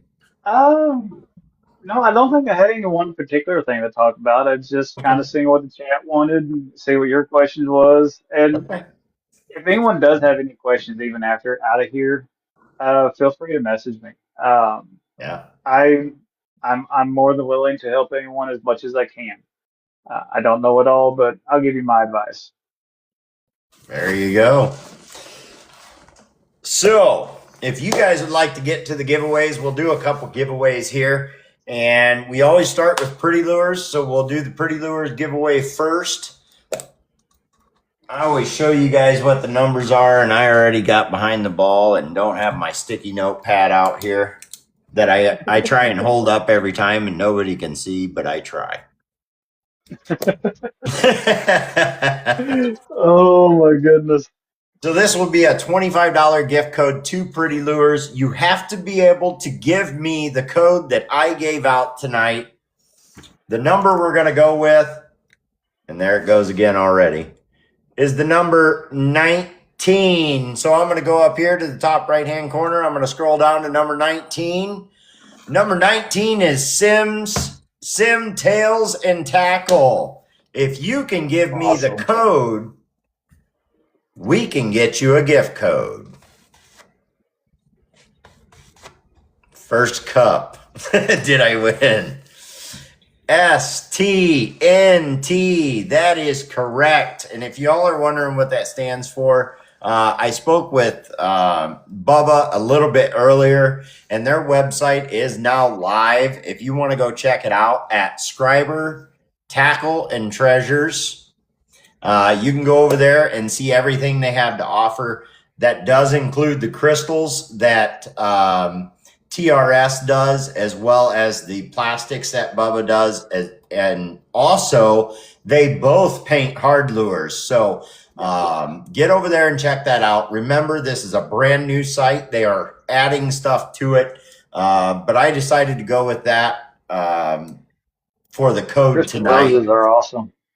Yes, they are. I got a whole vase. And when I say vase, and we talking about roses, these things, they're only a few inches tall, and we'll say the vase is like 6 inches, 5 inches tall, and then you can put the roses in it. And of course, my wife likes black roses, so I bought, I don't know, half a dozen of them or something like that. And that's been so long ago, but I bought many crystals off of them.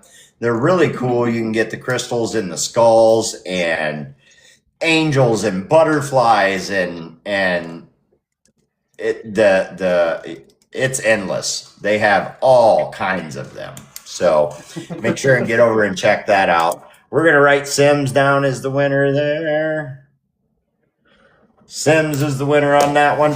Next is going to be Rainbolt. I keep wanting to say Danny. Everybody knows you as Rainbolt. We're going to stick with Rainbolt. He's going to do his giveaway. Huh? They're both my name. Yeah, it's very true. It's very true. What do you got for him tonight? I've got two.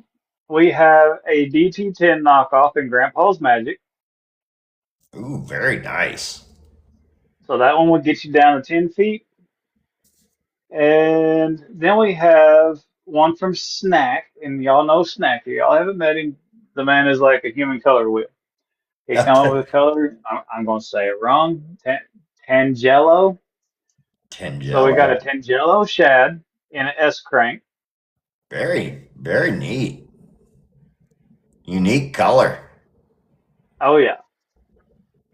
So we got both of them. Okay. I do have my number here. So are you ready for it? I am ready.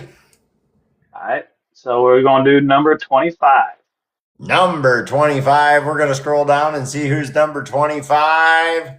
Mr. John Ward, number 25.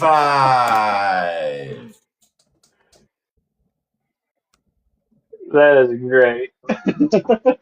Perfect. Glad to Well, see him in here. Johnny boy, you're going to get both of them. Rigged, rigged, rigged. It's coming all throughout the chat. If you have never been in the podcast, every time we do a giveaway, it comes up like this.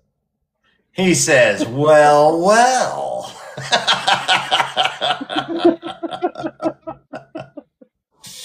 Everybody puts rigged down there, but it's an ongoing joke. I don't think it'll ever end.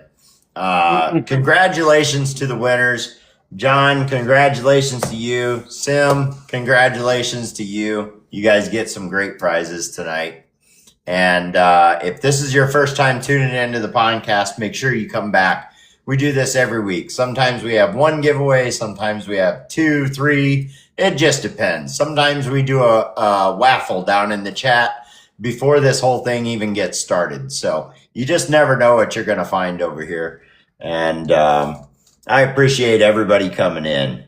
So now is some people's favorite part. We open this up to the chat. You guys can ask the questions that you want the answers to.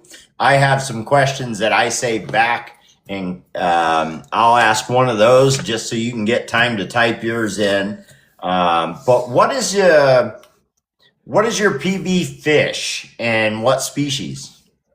It would probably be a largemouth. I don't know size or length because I don't carry a scale.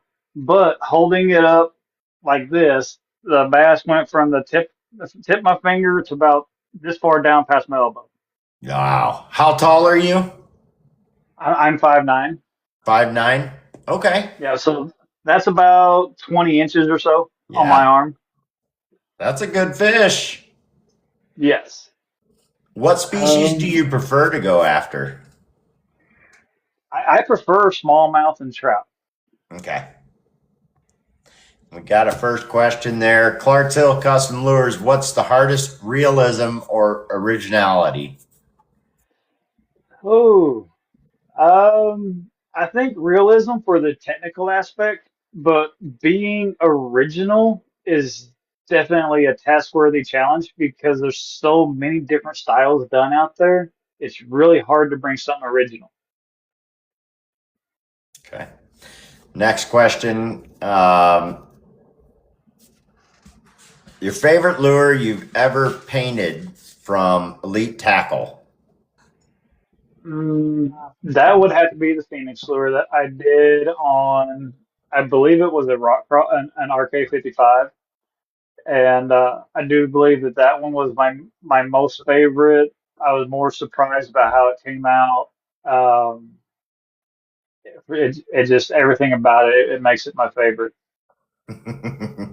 I've got to check that lure out.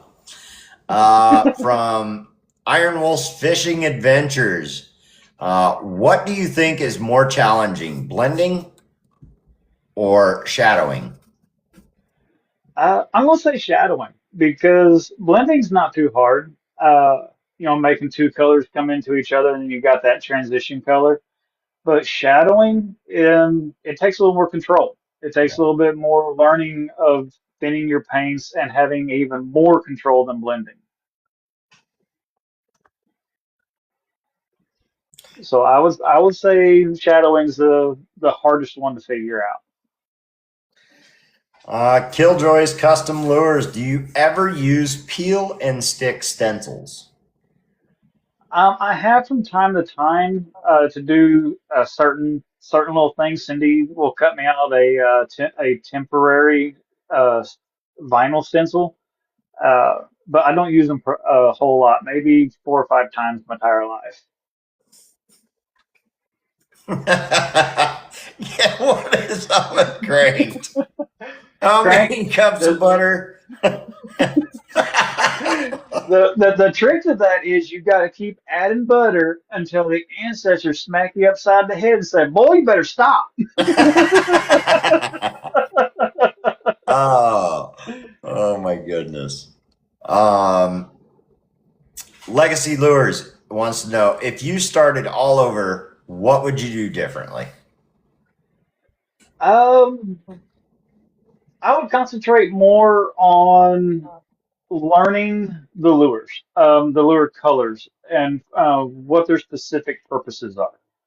Okay, Uh, the learning how to paint, comes with it, but knowing the reason you're painting will help you a lot, I think. good question. Good answer too. Um, Let me see. The chat jumped on me.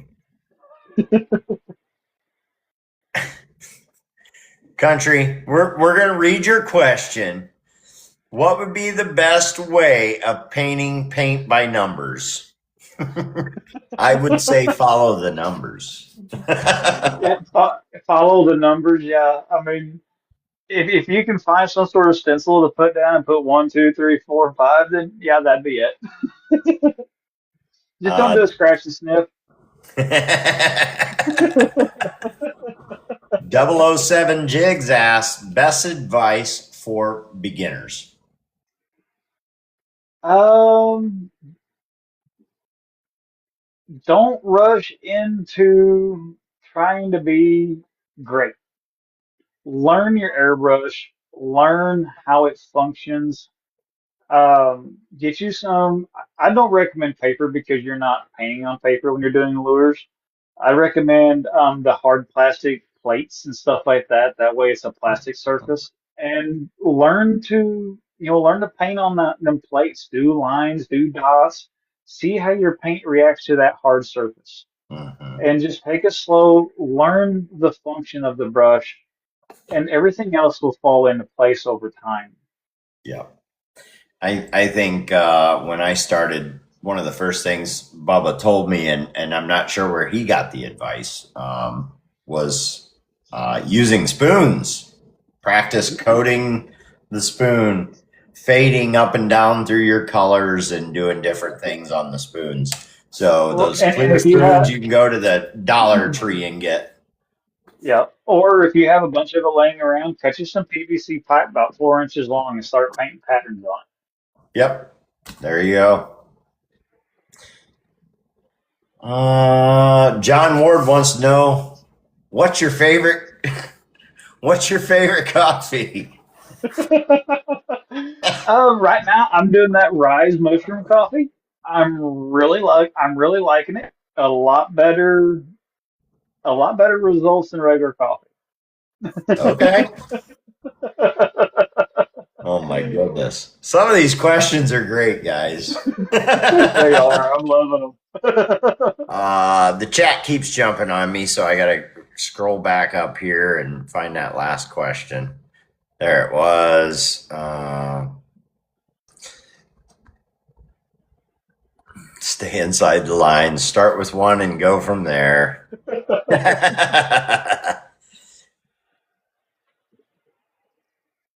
Nope, skipping that question. I think you read the same one I read. Yep. Oh my. Some of the comments and answers that he got to that one.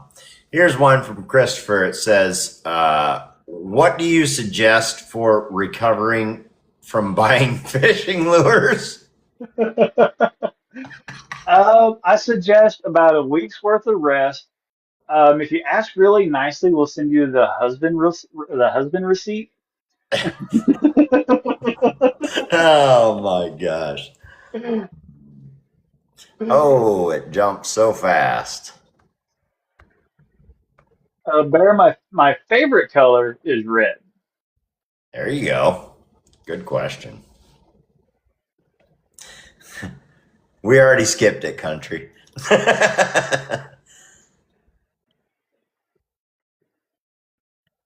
Holy cow!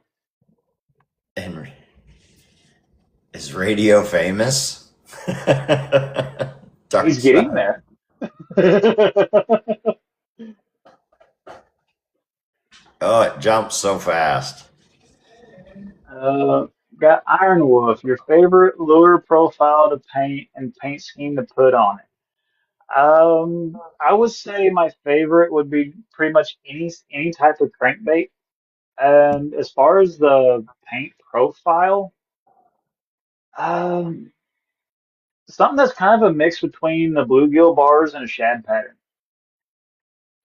So it's not really a specific style. It's just being able to intermix them two styles and really create something unique. Oh my. Cranked, go visit the urgent care. Go visit the urgent care. That's not normal. Jerkbait Junkie says if you had a blank to paint forever, which would it be?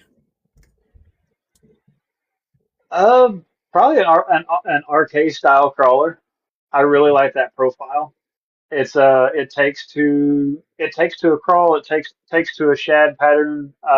It just takes to the patterns really well. And if you're a painter, you know what I mean. Certain profiles seem to take better to certain styles. Mhm, mhm. Fun fact, I've never painted an RK style. They're fun.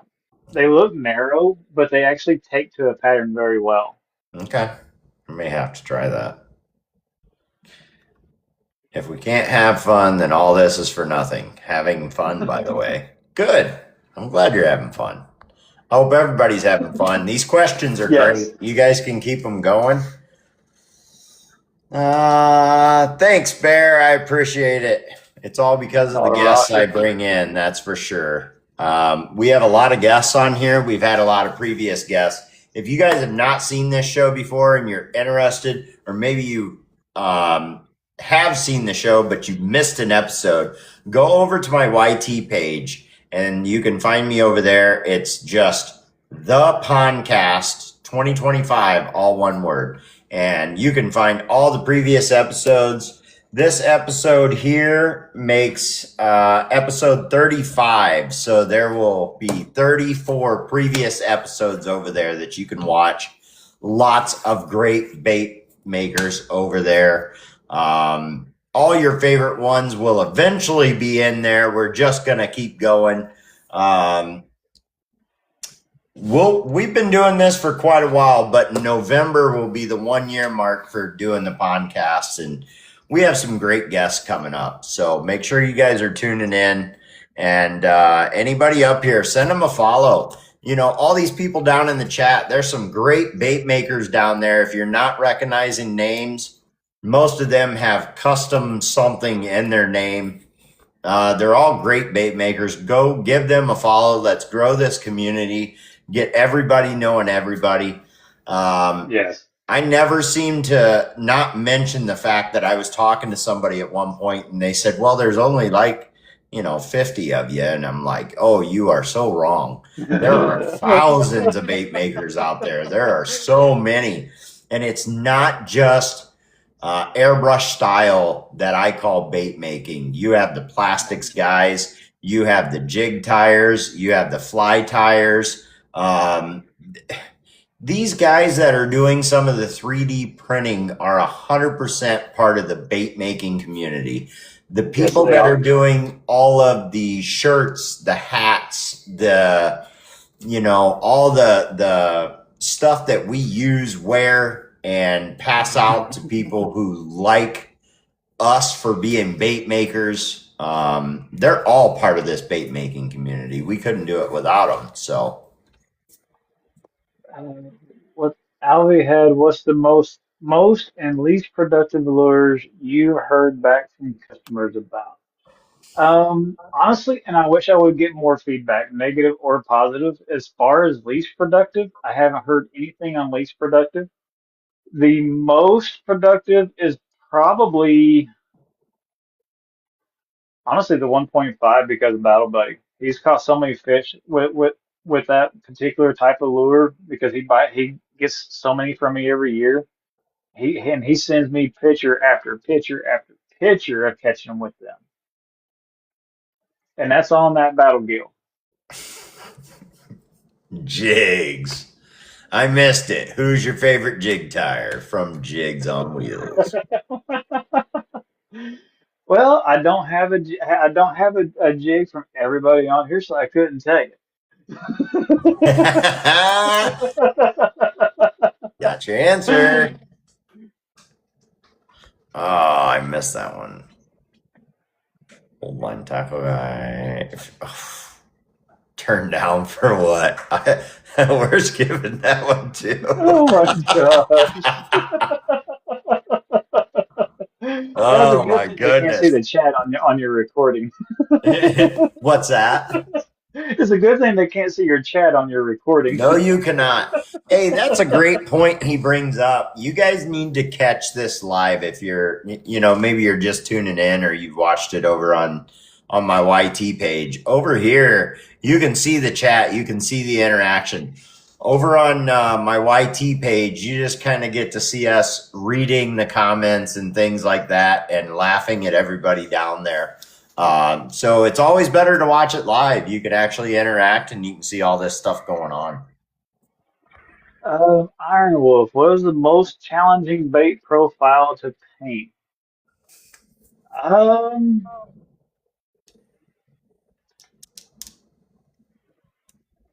let's see here. I guess honestly, the most challenging would be a topwater popper for me because I don't do a lot of poppers and don't really know what needs to go on them. Good answer.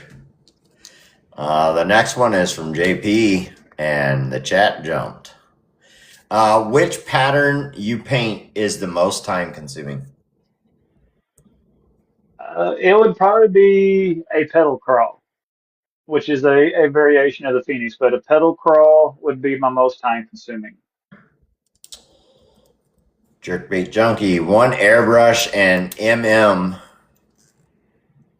Not following that one. What would you pick? I'm gonna say probably he's probably talking about needle size. Oh, yeah. Um, as of right now, it would balance between two different paintbrushes as far as for price point and just a workhorse. It'd be the Krios 270 or the Mobius point 0.3. Okay. Yeah, I think you're 100% right. I just was reading the question and it didn't click. And the Mm-mm-mm. Krios is a point 0.2, but they do have a point 0.3 version.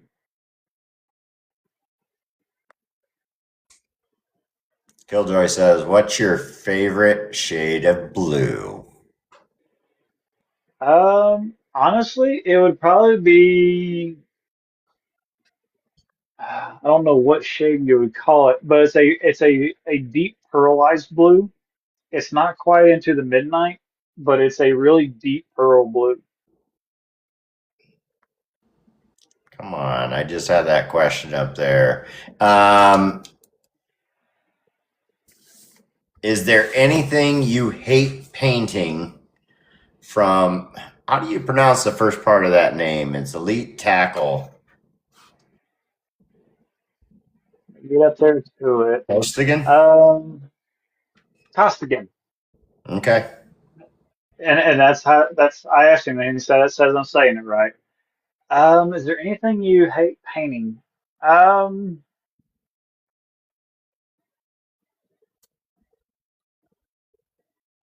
I can't really say yeah. Um,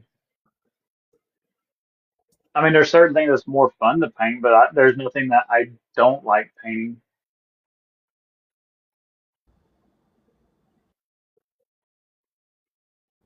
How late are you guys going? I got to get inside and iron my socks. Well, we go till we're done. Tim had what's the bait? What bait do you consider the funnest to paint? Mm-hmm. Uh, honestly, a deep diver, a larger body deep diver, because something about uh, like a DT16 or something like that, or 20, it's not so large that's like a glide, but that just that bigger body, kind of like this body here. It's a little bit larger, a little easier to have a little bit more fun with. Oh my gosh, this chat. I tell you what. Now don't forget, guys, next week we will have Clark's Hill Custom Lures here as a guest. And that will be next week on the podcast. It's always on a Tuesday at 7 Eastern. Oh my goodness, the chat is going good. Corey throws walleye back. So there was something I used to do when I first started the podcast, and that was after I finished the questions, I used to open up the boxes and let people come up. It's something that I kind of got away from. There was two reasons. One, because I got a job where I started super early in the morning and I didn't want to stay up that late. But the other was people, when there's that many people in the room, a lot of people are shy to be able to come up in the box. They will chatter away down here in the chat, but when you give them the chance to come up in the box, they just stay down there in the chat. I'm not saying any names, and I'm not saying none of you would come up, but that's what I found to be the case. So we do just end the show after the questions. That's because Oh my goodness. you're old. It wasn't an excuse. I do like to go to bed. Anybody who knows me knows about 9 o'clock is starting to be my limit. I was at a job where I had to get up super early in the morning. I had to start by 4 a.m. And I know there's plenty of you out there who do it, but me, in my mind and my body tells me, go to bed. I just go to bed. I don't fight it. I don't stay up late. I just go to bed. Yeah. Now, my wife, on the other hand, she will stay up till 3:30 and 4 o'clock in the morning and then come to bed. And she will get up with me at, she'll get out of bed at 9, 10 o'clock on just a few hours sleep. That is not me. If I only get 2 hours sleep, you are not going to want to know me. No.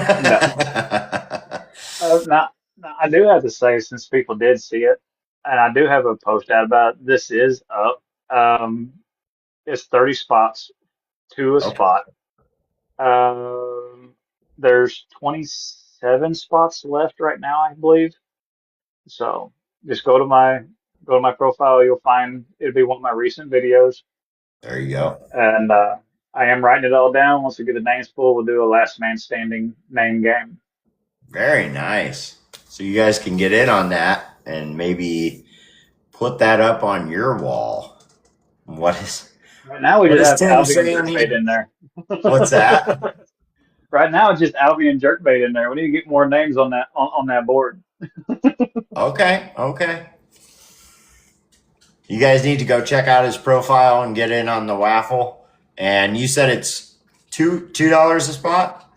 $2 a spot, Okay. doing 30 spots. As many spots as you buy, that's as many entries as you'll have on that name wheel. And like Okay. I said, So we're doing last man standing. no limit to entries then. No, Okay. and it's last man standing. So if you buy, say, 10 entries. Let's get the numbers right. You'll have 10 you'll have 10 names on there. So if you get picked once, that name comes off, but all your other names are still on there. Yep. So you have that many times to possibly get this. I'll tell you what, that wheel of death is no better, no nicer to you than this random number selection. I have seen guys, they will have 7, 8 spots on one of those things, and it'll be like Uncle Corey's, Uncle Corey's, Uncle Corey's, Uncle Corey's. It's like, could you pick a different name? Right? Like the wheel is stuttering. Well, I don't know. I'll have to, Turner, I'll have to play with the duck races and see if I can have 30 entries. I have no problem doing the duck races and seeing if we can do it with that, Yeah, 'cause I know people enjoy it. But I gotta see if I can do 30 entries or not. that's a lot for that one. It is.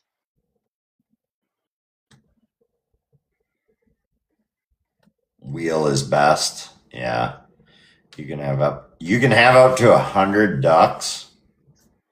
Holy cow. You'll do a 5-inch gill giveaway tonight. Will you? Good night, John. Mm.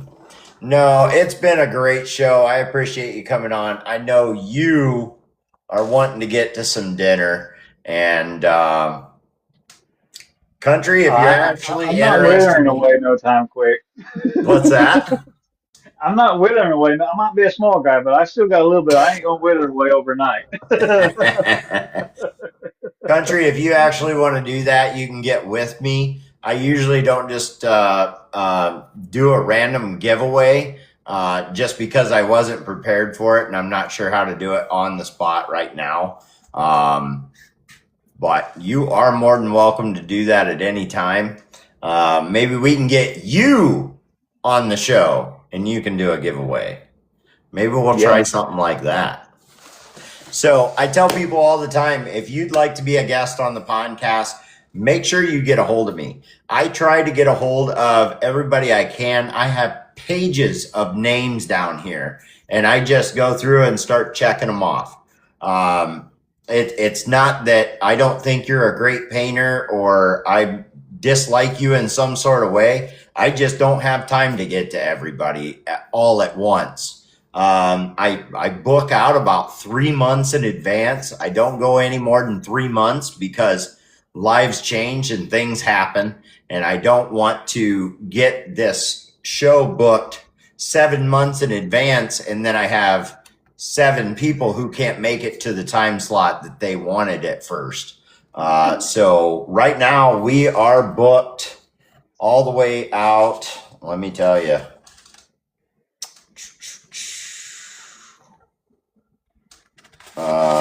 If I can find it here. My goodness. Get my stuff together tonight. It's just not happening.